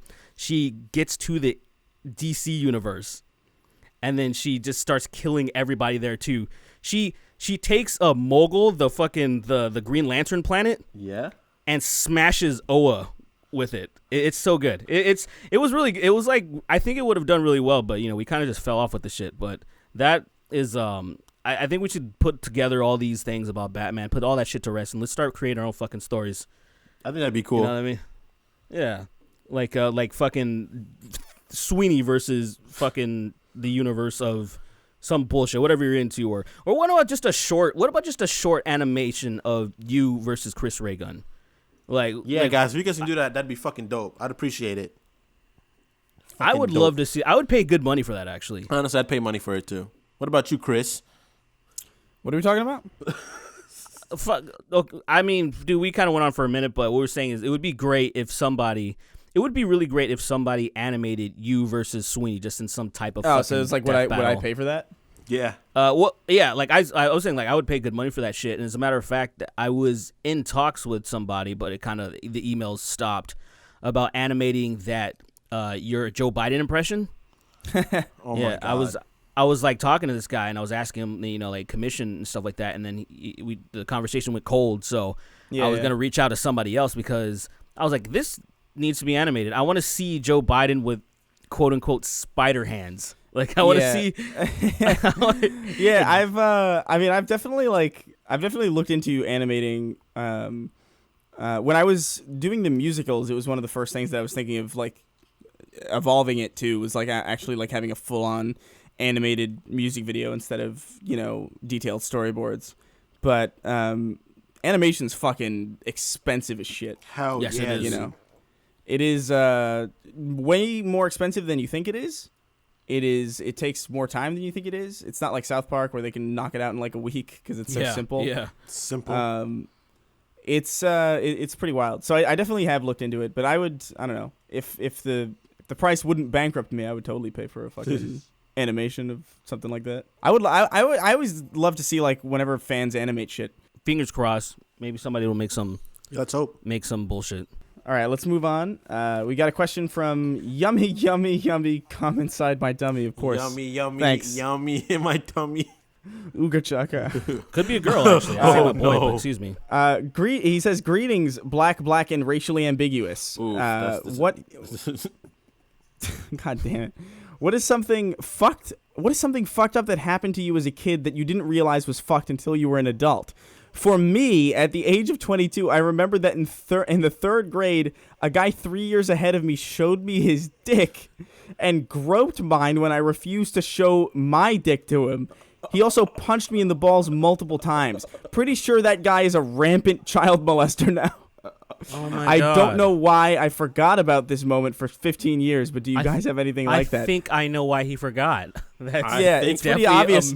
You got punched in the balls 15 times as a child. Like, that's definitely something that you're definitely going to forget. Your brain was like, we don't need to remember this. Not Let's at all. Keep it moving. Let's keep it. Fuck, I don't man. know. Well, I'm sorry you dealt with that. That sounds fucking wild. I don't know. I don't know. I don't think. I think all my memories that are repressed are gone for a reason. Like I'd even put them in a recycling bin. Like I completely deleted them out of my mind. One of the, I don't know if it really counts because it wasn't really something that I realized was fucked up later. I pretty much knew like the day I got home that it was like a really fucking strange scenario. And I think I've told this on a podcast or like someplace somewhere before. But when I was in like elementary school in the Catholic school in Yonkers, I remember we had this playground that was basically a cement parking lot. It was just a parking lot, but they would move the cars out so that the kids could play in it. And in between the buildings, there were these alleyways. And my friends and I would just hang out in the alleyways. We would just like do like Beyblade shit or fucking, just a bunch of stupid like elementary school kid things. And I remember one day I went into the alleyway, and my friends John and Saul, I remember these guys very vividly. They were the most Italian people ever. We're sitting down in the alleyway, and there was this girl in our class who was stripping for them, like in the fucking second grade. This is a real story. I remember it's so fun, and I remember being like, what's going on here? And I remember one of them was like, just sit down. And I was like, what is? I don't know what any of this is. I'm like like when you're in second grade, you don't care about this shit. Yeah, you don't. You don't care about fucking like it's just like I'm pretty sure I still thought girls were fucking disgusting, and it didn't do anything to dissuade me. Honestly, well, you were right. Young you were right. He's right. Young you is right. But I remember this so vividly, and it was just like, what the fuck is going on? And I felt really uncomfortable, so I was like, guys, I think I'm like really sick. I'm going to go home. And I just went into the nurse's office and cried a little bit because I was so confused. I don't know. I don't think I ever had a moment like that where like I saw something like really graphic or like I think the first time I was on Ebon's World, I saw some guy like get shot out of the front of a car, and I laughed because I was scared. And it really fucked. Like I was just because like I was watching like I watched a lot of America's Funniest Home Videos. Me and my grandma were watching. We get like a good laugh out of it. But for me, I would really like laugh. Like I put my heart into my laughter. So then I went on like funny videos, like people falling down, funny videos, and somehow it led me to Ebon's World. And I remember watching a whole like 15-minute compilation of like really bad shit happening to people. Like guy breaking his leg, guy falling out of first story building on head, like a bunch of terrible shit. Oh my God. On head. And like I was like, you laugh at this, right? So I'm gonna laugh. So I remember laughing, but I was scared. And then it just transformed into like what I watched, some sort of addiction probably. So now I just watch people getting hurt, but like I don't do it anymore. Like as I've gotten older, I've kind of been like, all right, I gotta chill out on this. I can't be watching this shit all the time. It kind of fucks with my psyche. But I got one. And this one, it's still kind of, it bothers me because, okay, so you guys remember Rotten.com? yes, You guys remember Rotten? So there was fortunately a smaller one called Steak and Cheese, but it was very similar stuff. The main difference, I don't know, the one difference was that because we would all come back to school and be like, did you guys see the new drops on Steak and Cheese or whatever? And usually the titles of the pictures were changed to like it would throw you off, and they would be kind of clever or punny or whatever, just quippy, anything like that. So when I saw this picture that was titled 3 Old Queers, I didn't know what I was going to see. Clicked on it, and I legitimately saw 3 old dudes having a threesome, like just sucking each other's dicks. And it bothered me so much. That's like Lemon Party. Yeah. That's a throwback. Is that it? It was probably the same thing, and it upset me so much. Not because I've seen gay shit because of those dumbass sites, but just the 3 old dudes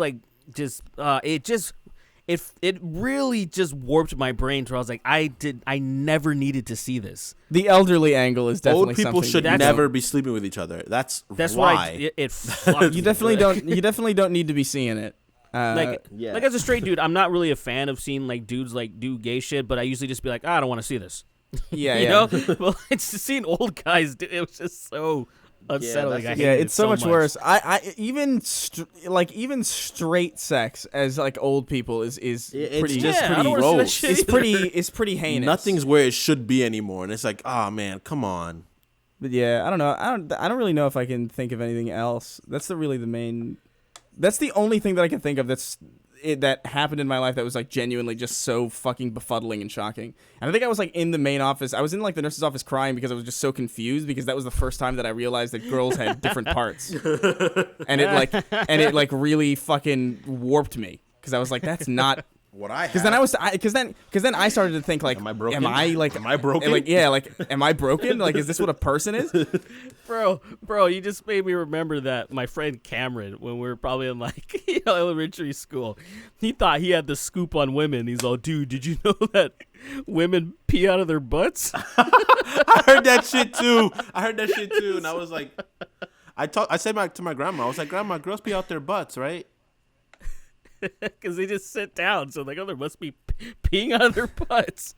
And she was like, no, they don't. And I was like, Grandma, what do you mean? I've seen it. I saw a girl sit down when she peed. She pees out her butt. What are you talking about? You're obviously wrong, Grandma. What are you, stupid? Wretched Spawn wrote in.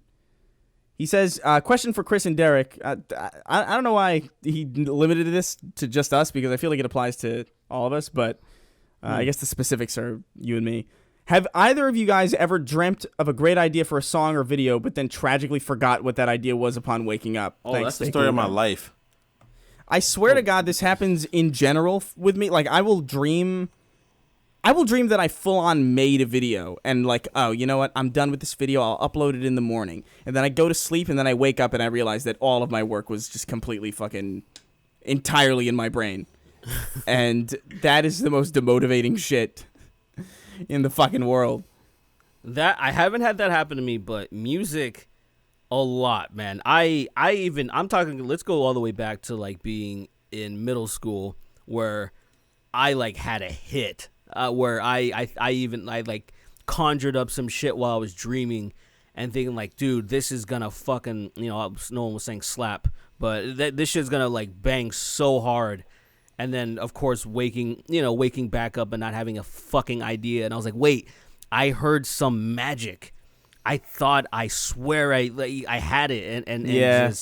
And I do. And one of the worst things is if you ever, now I've learned better now though. It's if I have an idea, immediately it's like stop doing whatever the fuck you're doing and grab the phone and record it, because you will forget it. And I have like a library full of like, I think I have like a lot of good material in my phone, just recorded memos, things that I don't remember at all. Yeah. And yeah, like just melodies and stuff. 100%. Yeah, I totally get that. The worst thing about that whole experience is the part the short bit of time where you've woken up and you can still remember it, but you can feel all of the memories just like draining down. It's such a visceral feeling that it's like it's like an ant struggling to get out of a drain. Where it's just like, there it goes, the ideas are going, but it's like, oh my God, I remember 4 of the chords. It's like, fuck, one of them just left, one of them's gone. Oh God damn it, now it's only one of them. Okay, like what's the, oh fuck, I lost it, it's gone. It's such a horrifying feeling to just feel memories degrade in real time, because usually that shit happens in the background. You ever remember things in pieces and you're like, oh my God, I can't remember the faces to any of this. I remember this happening, but I don't remember like who was there exactly. Dude, I have memories that just straight up aren't real. Oh Like, yeah, I have memories. I have memories of seeing planet Earth in the sky. Like what the fuck? Also, there are times where I will mix and match certain memories from when I was a kid. Like oh, this was like maybe there was like 2 separate occasions where I was at a party, and one party ended like really badly and one party ended really good, but they had different people, and I'll mix and match the people with the ending and like the outcome, because it's just like your brain is just a fucking joke when it comes to remembering shit that's really, really far away. It really prioritizes the here and now. Yeah. Me especially. Like, if something happened like yesterday and it's a very specific thing, I'm not remembering it. There's no fucking way. Like, it's just, that's gone. That's in the past. I can't change it. Fuck it. It's not useful. I've definitely remembered things that I remember times I was in like flaming cars and it's like, that's impossible. I've never been in a flaming car. Like, that's ridiculous. Like times like I had a dream. I literally had a memory of my girlfriend pulling up in front of our apartment in a flaming car and saying, "Get in, let's go get some food." And I'm like, that never happened. That never, ever happened. I remember meeting Jalen in Yonkers, and there's no way. There is no fucking way that happened. That's just incomprehensibly, that's just not true. Just blatantly, like, that didn't happen. You know what would be but worse? I vividly remember it. Jalen would say you did, so I'd really fuck with you even more. Yeah, he would. He would be that asshole. He'd be like, "Yeah, you remember that?" And you'd fucking babble something half human. You'd be like, "What?" My parents would fuck with me too, though. So like, I just don't trust my memory at all. Like, even when I do remember something, I just assume that I'm wrong, like, immediately, because like I just have such a low trust of my own perception of things. That's yeah, my parents son. fucked with me so much. Remember when you got molested, son? I hope you're doing well. You're like, "What? What do you mean exactly?" I did. By who? By who? Who did it? Oh, you don't remember fucking Joe, our neighbor? We told him to go watch you while we went out to dinner, and he fucking He fucked you. stuck his whole fist in you. And now you have this vendetta to this guy called Joe. Also, you're gonna change your life because you just figured out something really traumatic. And that's it. Your parents just single-handedly altered who you are and made you a bad person. That would be the superpower that I would want. I would want to give people false memories. That's so like, without a fucking doubt. That is such a strong power that you don't even understand. Like, That's imagine class 5 mutant shit. that is beyond monstrous. that is nearly omnipotent, because you could take somebody, like, imagine taking somebody like fucking, I don't know, the Punisher, right? And taking his like origin and just replacing the people in his origin with people that you personally don't like. So now the Punisher is on a fucking warpath For against people against people who had nothing to fucking do with anything. And then you could even fuck with people, and then you could fuck with people personally, and then just swap your skin out in their memory and just fuck with them that way. You could make people love you. You can make people hate you. Can make you would literally. That's literally just mind control. Literally, you're just altering memories. Is just mind control, pretty much.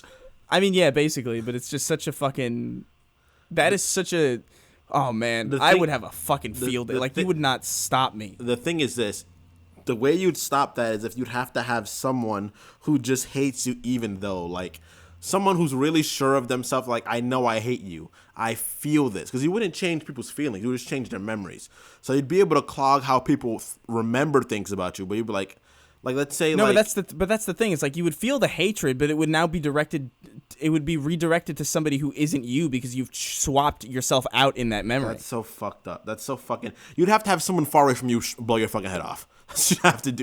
You have to have somebody very far away, a fucking sniper, fucking SEAL Team 6, blow your fucking top off. That's how they stop you. But if they look at you, you're in trouble. Because they'll be like, do you remember me saving you from that car accident and protecting your 3 young kids? He has no kids. He's like, what happened to my kids? What happened to my fucking children? It's basically that episode of Rick and Morty with the fucking mind parasites. Yeah. But I've been having this, like, I've dreamt about that power for such a long time. Like, I think since I was like in 7th grade or something, I was thinking about this. You know what's a power I always really wanted?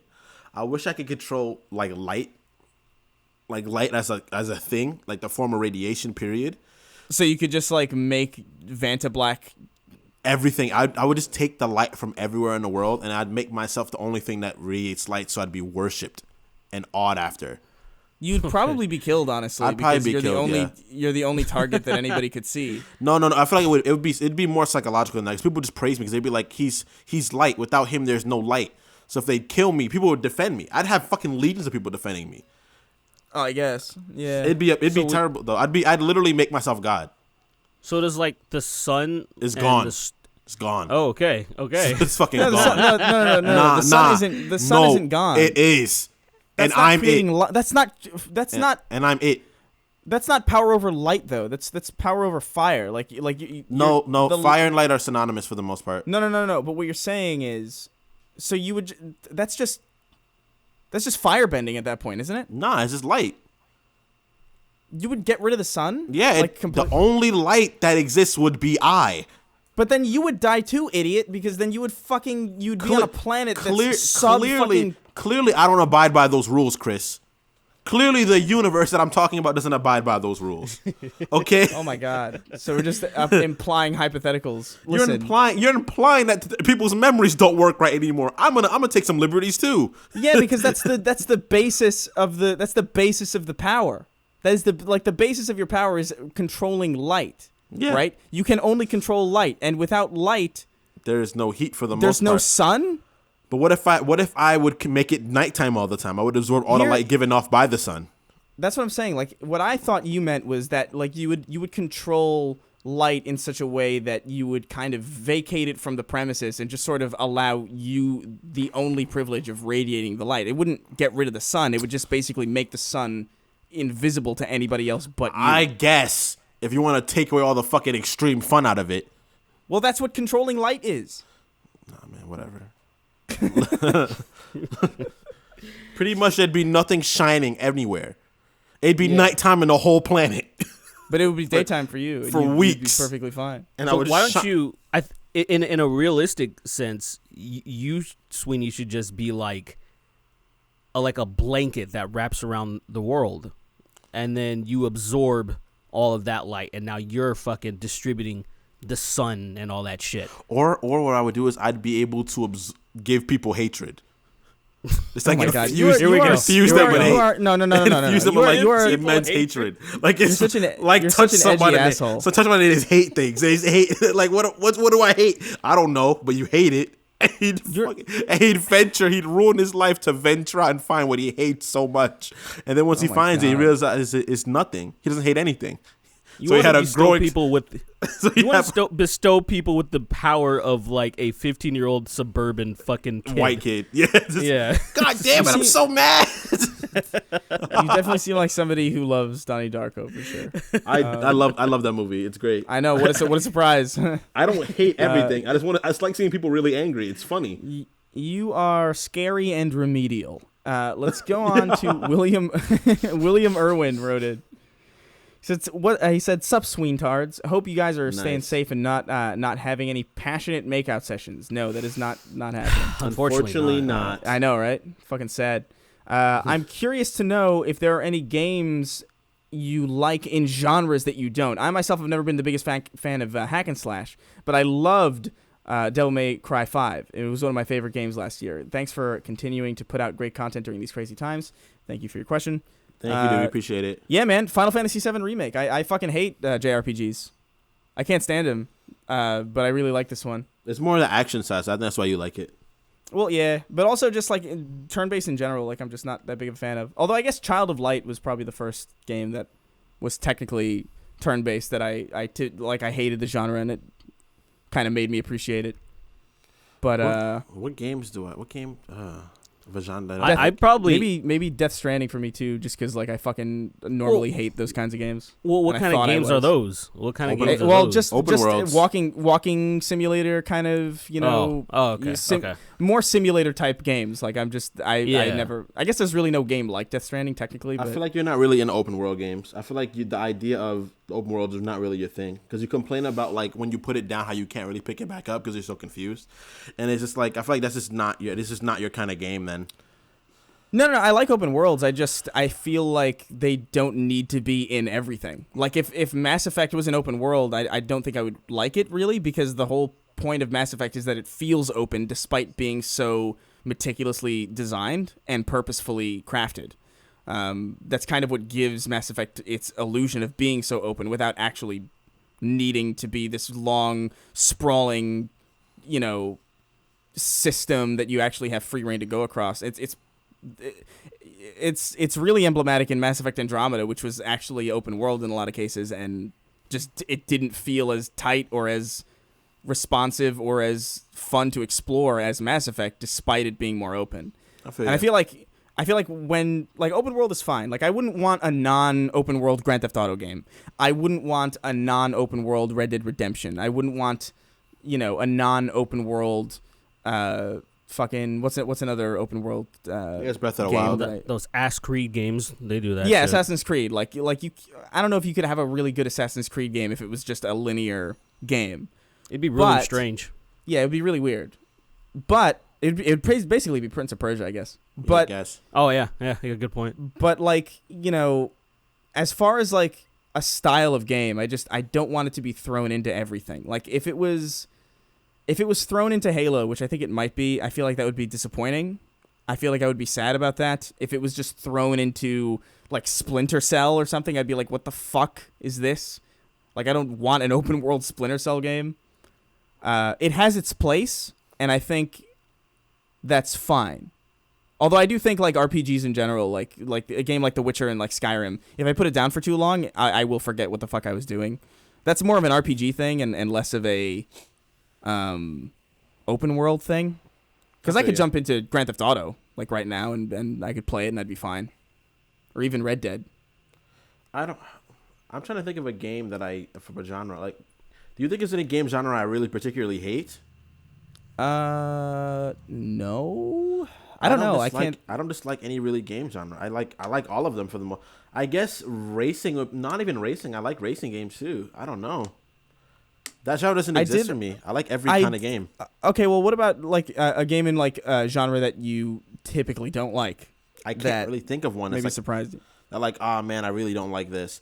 Because my least favorite would have to be shooters, but also I like a bunch of shooters, so I can't even say that. And I've always there's no way that shooters are your least favorite genre. I've just always kind of liked them. That's the one I played the least probably growing up. Right. Because I played the shooting games I played where I played Halo, I played an old Medal of Honor games. I played oh, those were good. And then that's about it. Medal of Honor Rising Sun and fucking what was the other one? Frontline were really good games. Those are for Xbox, right? But those are for the original Xbox, yeah. And I think PS2. Those are really fucking good games. I would love to play those again. I bet they didn't. I bet they don't hold up graphically, but probably not. Definitely not. Yeah, definitely not. But I think I don't know. You don't play Forza or racing sims. I don't play racing sims, I guess, but I don't dislike them. I could definitely play Forza. Yeah, but you wouldn't. But you don't though, is what I'm saying. Forza is readily available. I know. I have Forza Horizon, whatever. I have the Xbox. I could use it anytime. So I guess I'm trying to think of a game from a game type that I just don't like in the first place, and that's my first problem because I don't think there's one. I would play any kind of game for the most part. I don't really like 3D fighters much. I don't like 3D fighting games. Yeah, Virtua Fighter? No, not that. Sort of Naruto Storm games, stuff like that. I think those games are inherently broken, and they're they're not. Budokai Tenkaichi. But I love Tenkaichi. I love Tenkaichi. I love that game. It's a good game. I even like Raging Blast, honestly, and 1 and 2. I like those games. I think they're pretty cool. But the thing is that those games are inherently I think mechanically, those kinds of games are not well made. I hear you. That's just how I think of it. What about you, Derek? I've just been thinking this whole time because I'm having kind of the same issue with because I don't really like racing games. But I don't really have one where I'm like, oh, this was great. This was amazing. Underground 2, man. I would say I don't know, man. That game got me wild, bro. Yeah, I never really even say when I had to do racing missions in Grand Theft Auto, I'd be annoyed. I was like, I don't want to do this. I just want to kill everybody. I don't want to. Yeah. I'm not trying to compete, and I'm like, because I feel like that's something that I could buy a fast car and actually do that. So I just kind of would yawn. Now I know there's those other games that you go crazy and you can't drive 200 miles an hour and fucking crash and you'll be fine. Well, now that I'm thinking about it, I think I have an answer for you, Sween. What's up? You don't play sports games. I don't play sports games, but I don't hate. I don't play them, but I don't hate them. Like I could if I. My problem with the sports games actually is that they just cost the same amount of money every year, even though they're like not really that different. Well, I'm being facetious when I say I hate. Like I don't fucking literally like think about, oh man, I hate Final Fantasy. Oh boy, I can't wait for turn-based games to die. Like it's I'm not thinking about that. It's just games that I just don't really jive with or don't really gravitate to. I would love to buy a 2K game, but I don't want to pay $60 for a game that's going to be different at the end of the year than another one. Next year I'm going to have to buy a new one. I would love to buy a 2K. I fucking love basketball. Well, see, that was the thing that I had. Well, there was two reasons why. Because I used to love 2K games, I like a 2K to 2K2, be it NFL or NBA. And one of the reasons why I liked those games because I wasn't about the realism because I loved playing basketball and football in real life. I loved the fact that I could make somebody so ridiculously good and stupid, and I could put all my friends on the team and put all these other idiots and geeks that were at school. I would put them on the rival team, like it would be Lakers versus Kings.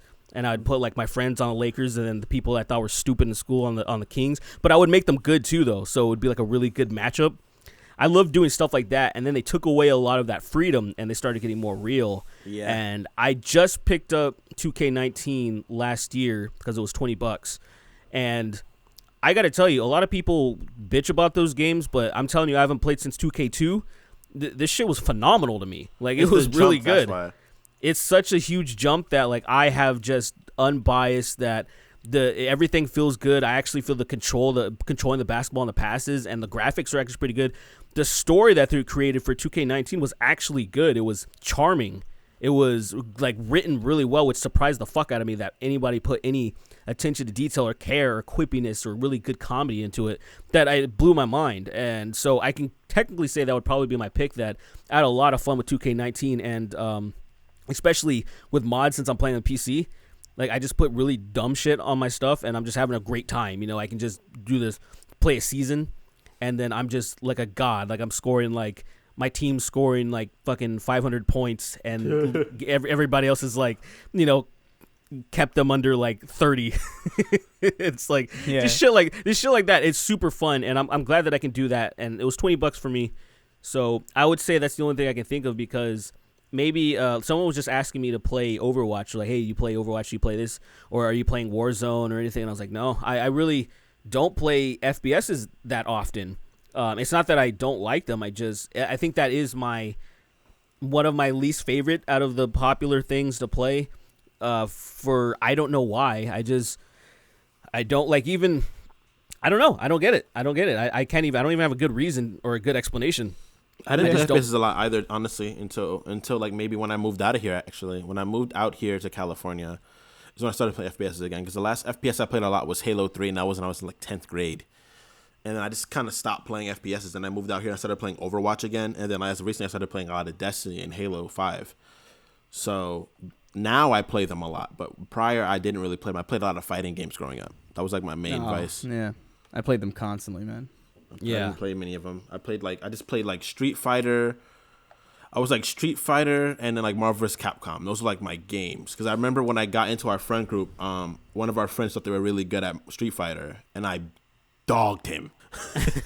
Yeah, FPS was always the thing that I was like fucking. I was Time Splitters, fucking Doom, Quake, Medal of Honor, Metro, fucking Borderlands back in the day.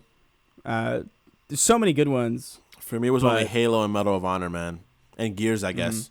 There's a lot. Well, Gears is third. Gears like third person. Me, really, the only thing that got me into FPS is genuinely was Modern Warfare 2. That changed the game for me. Where I never played online. As far as that goes, I would only online. I would just fighting games. And when that came out, because I guess it was such a big deal to everybody, and I think I prestige, like, which is something that I never dreamed of doing, that I played that many matches to get to that point.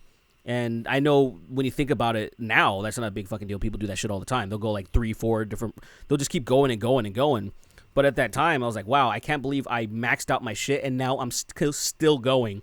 And I'm good enough to where I'm one of the best players at that, that oil rust place where just I'm one of the better players in the area where I usually win that no matter what. And that shit's weird to me because I don't think I can do that with any other FPS. I think I'm dog shit at any other one. I'll get whooped. And I think that's probably why I downloaded Siege because people were like, oh, let's play Siege. And I was like, man, do I really want to like fucking embarrass myself? Like, do I really want to like, you know? Yeah. Rainbow Six Siege is the one that I haven't played. It's like Bunty's been screaming at me to play it. It's a good game. Right?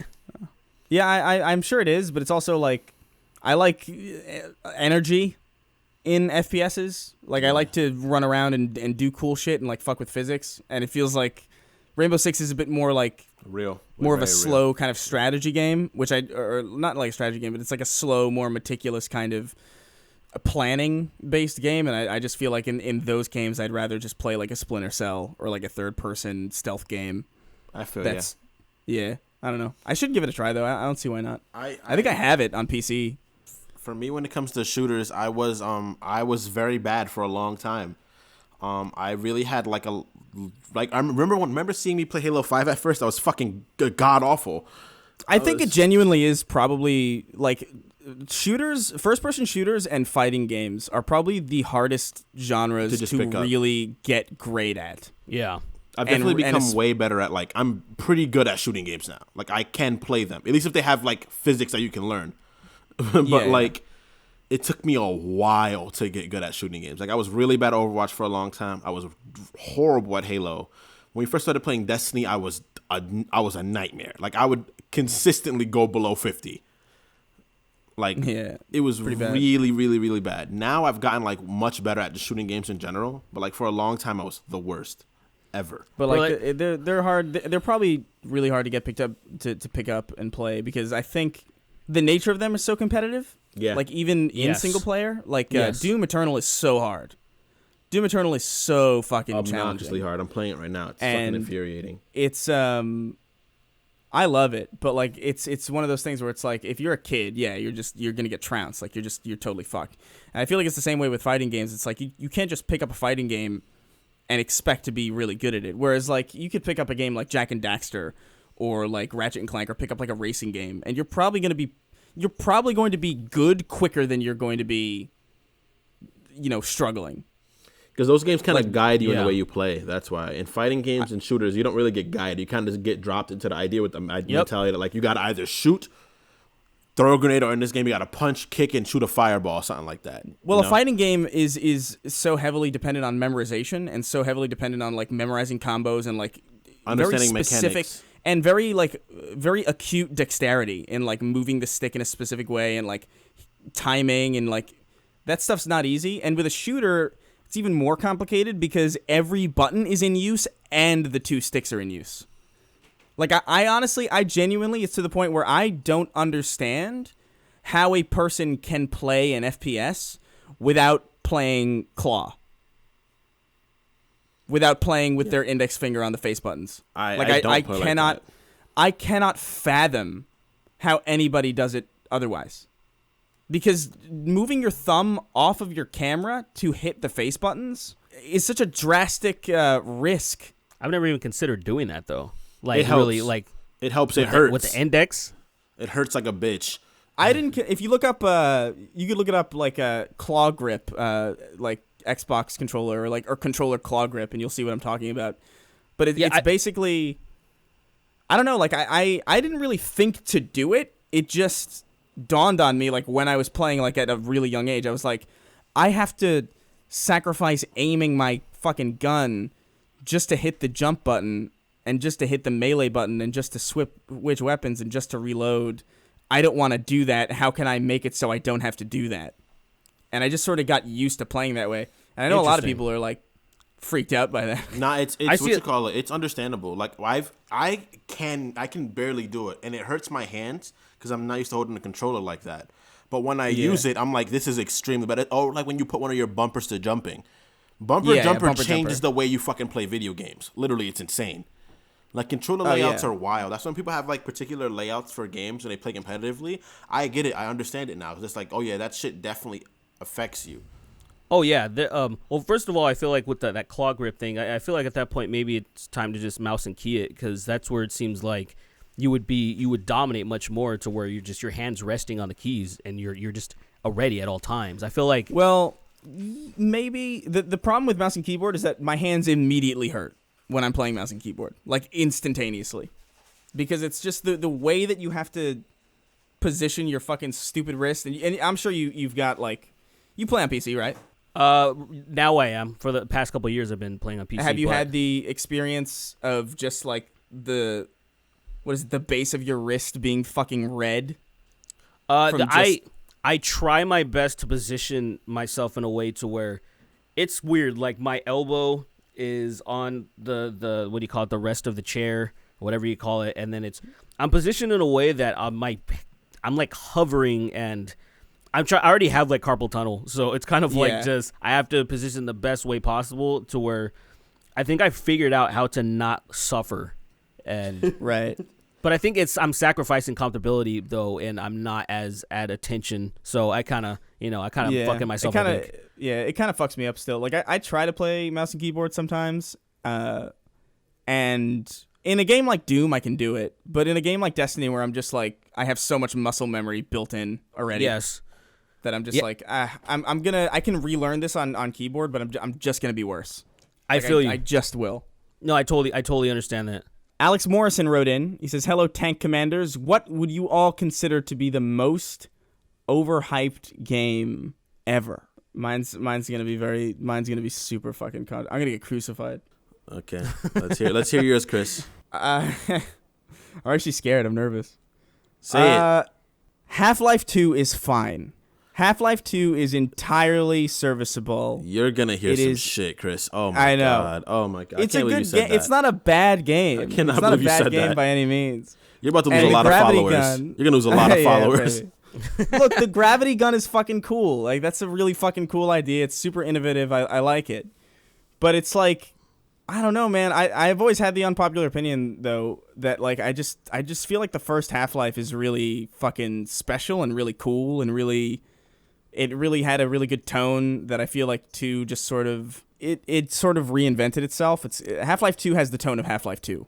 Canceled. Like and that's fine. It's a cool tone. Cancel culture. I don't know what it was about it. Like there's levels in it that I really like. The we don't go to Ravenholm level is fucking incredible. But it's also marred by the fact that oh hey, here's a fucking horrible on rails kind of driving section where you have to drive this fucking horrendously controlling ATV ass thing through a fucking LA River looking garbage dump, and it's like I don't know. I feel like Half-Life 1 felt a little bit more focused and a little bit more restrained, obviously due to like technical limitations. But by the time I had played Half-Life 2, you know, I played it super late, so I had already played Halo 3. I had already played fucking Portal. People would talk about how blown away they were by Half-Life, and I guess Half-Life 2, and I guess I get it in the sense that, yeah, this is cool for the time. The physics are really fucking amazing.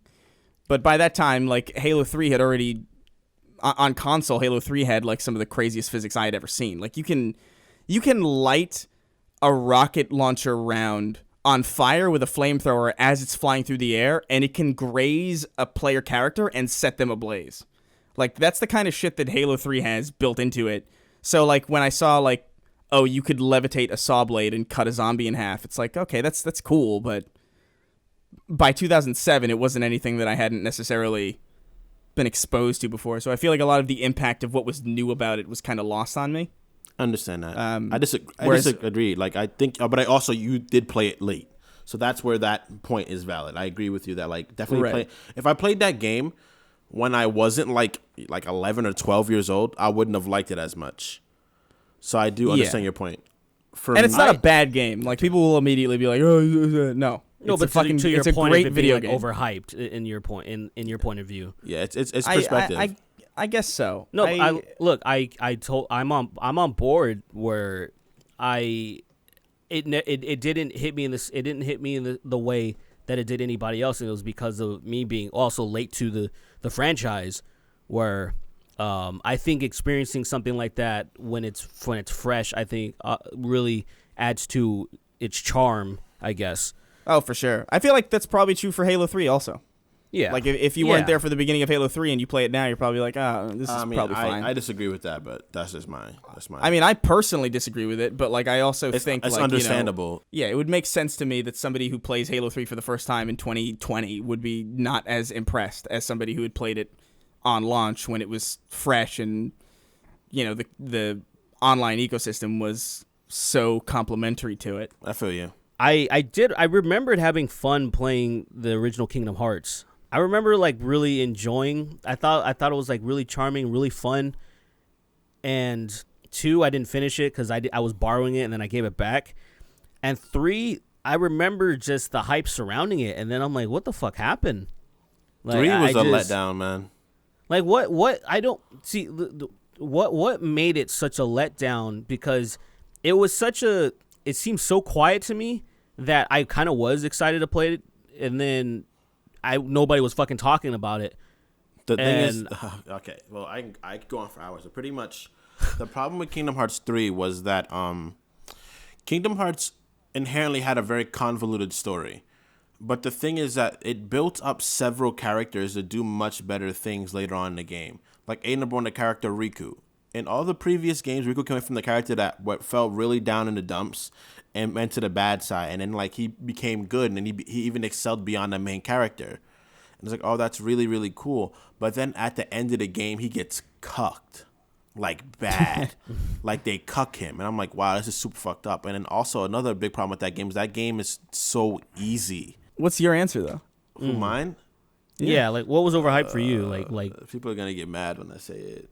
I think Modern Warfare 2 overall was very overhyped. Yeah. I never liked that game ever. I never liked that game. I always thought that game was garbage. I always thought it was like, this game's really not that. I played that game and I was like, this game is so much worse than Halo. People like it more than Halo. That's what I kept thinking the whole time. I was like, Halo 3 is a better game. It's a different shooter though. It's a different type of shooter. I know it's a different type of shooter, especially now I get it. But when I was younger, I was just like, Halo's a cooler game than this entirely. Well, I felt that way too, but I still liked Modern Warfare 2. I hate that game. I would agree. I understand. That makes perfect sense to me that somebody would think that game is overhyped, because in general, Call of Duty as a series is overhyped. So it would make sense that the most renowned, the one that I think has the highest pedigree, and I know some people will be like, Call of Duty 4 has a higher pedigree. I guess it has more respect, I guess, because it was the first one, and it wasn't really trend hopping, and it really did kind of trend set for a lot of FPSs going forward, which is partially why I hate it, because it found its way into shit that I liked. Like, it found its way into Halo 4, and it's like, here's perks and shit. It's like, no, get the fuck out of here. Halo 4 is a fucking travesty. I don't mind perk. Here's the thing. As a general concept, I don't mind weapon loadouts. I don't mind perks. I don't even mind fast kill times necessarily. I disagree with the fast kill times. But that is a staple of a particular franchise. In Call of Duty, it's fine because that's what I expect. I expect fast kill times. I expect just mindless run and gun. I expect people to just have a better gun than I do, and maybe eventually I'll grind and get a better gun, and then I can fuck over other people who are below me, or just I get it. I totally get the appeal of it. It makes sense to me because I played it when I was a kid and I did like it. But the thing that I don't like about Call of Duty is just how infectious it was to the industry in general, where every FPS that came out after Call of Duty had to emulate it in some way. And it was the most infuriating time as an FPS fan to exist in the game space. Because you had stuff like Homefront and Medal of Honor rebooting. Oh my God. And the Medal of Honor reboot was just a worse Call of Duty. And it's like, oh my God, just be Medal of Honor. And when Halo 4 came out and it had all this stupid shit, I was like, what are you doing? People aren't playing this game because they want Call of Duty. They bought Halo because they want a Halo game. That was the frustrating thing about Modern Warfare to me. I'd never liked those games. I never liked them. I never really had fun playing them. I had fun playing with them because all my friends were playing it. So all of us together had a good time, all the joking. And the Call of Duty community is pristine still. Like it's still where you want to go, where you want to hear some kid from Sweden call you the N-word. Like that's still the game you'd go on to hear like the most vile fuck shit. But when I played the game, when I would put the game, like when I'd have it in my hands and I'd control the game, I'd be like, I don't like playing this at all. I didn't have that issue because, like, say, you know, as a fan of like fighting games or something. Yeah. My favorite to this day is still Marvel vs. Capcom 2. However, I can still play Tekken, which is vastly different, but they're in the fighting genre. And I feel like I didn't compare the two, or I didn't compare certain fighting games to other fighting games. I'm just like, all right, this is this one, like Killer Instinct is Killer Instinct, and that's how I felt with Modern Warfare. But I do totally understand how when something becomes that popular, it influences every other game and it really ruins shit. And Call of Duty is also responsible for ruining games. Assassin's Creed, because they started cash cowing just like Call of Duty, which is, why the fuck would you do that with a game like that? Like, let's come out with one every year. Literally.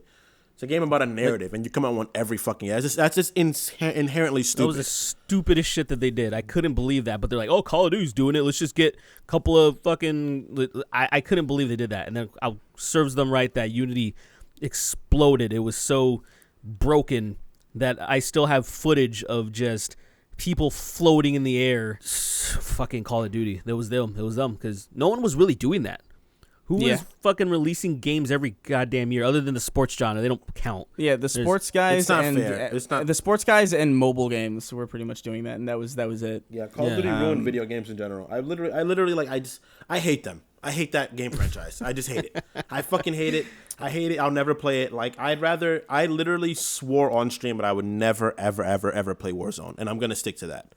I will never. Warzone is Call of Duty and Battle Royale, which is like the worst possible. Those are the two disrespect.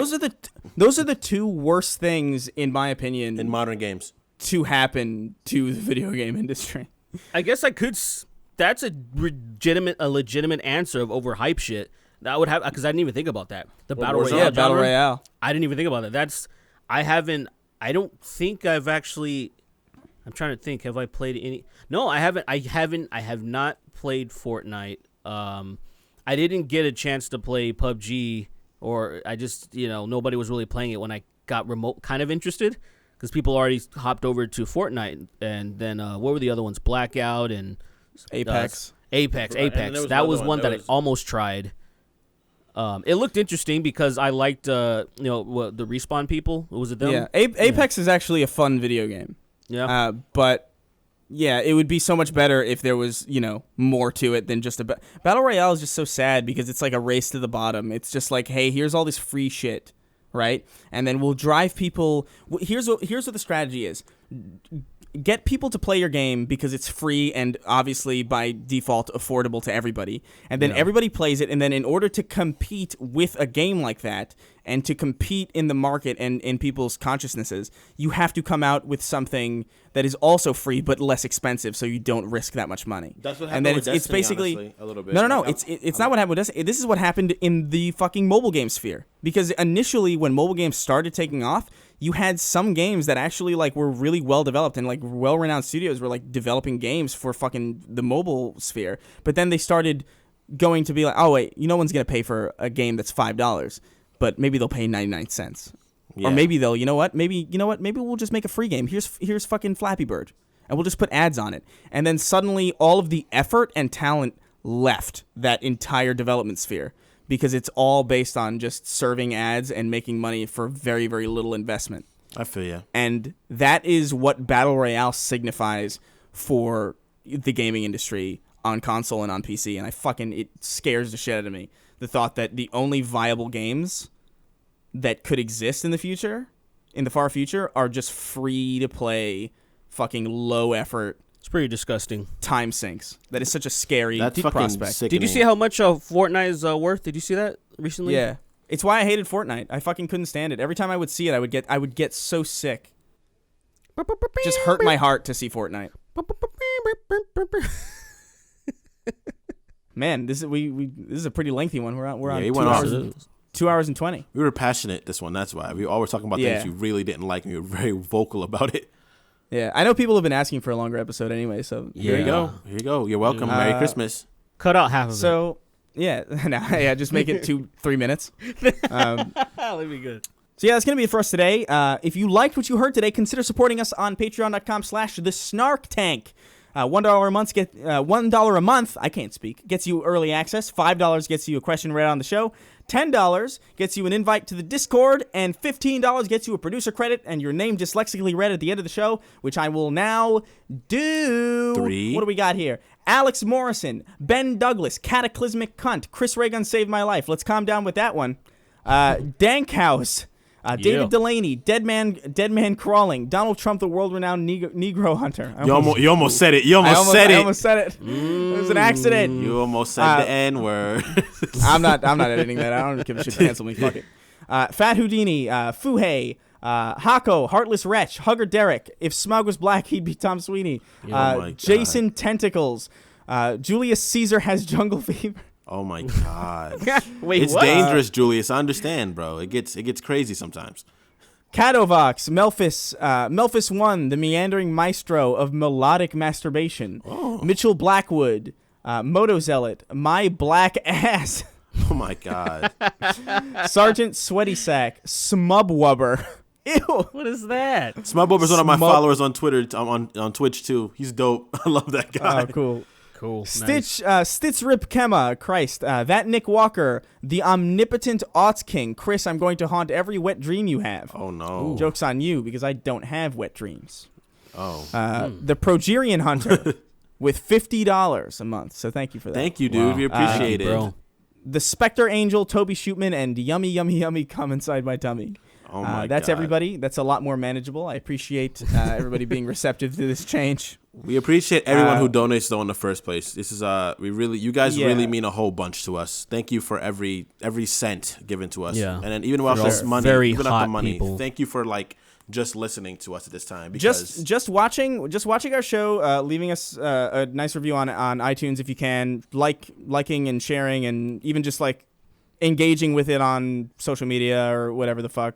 That does enough to warrant, it's good enough. yeah, you guys are definitely also helping us get through this whole entire bullshit. So we do appreciate you guys also. And for those curious, the Discord is well underway. I'm just technologically inept, so I'm trying to make it as decent as possible.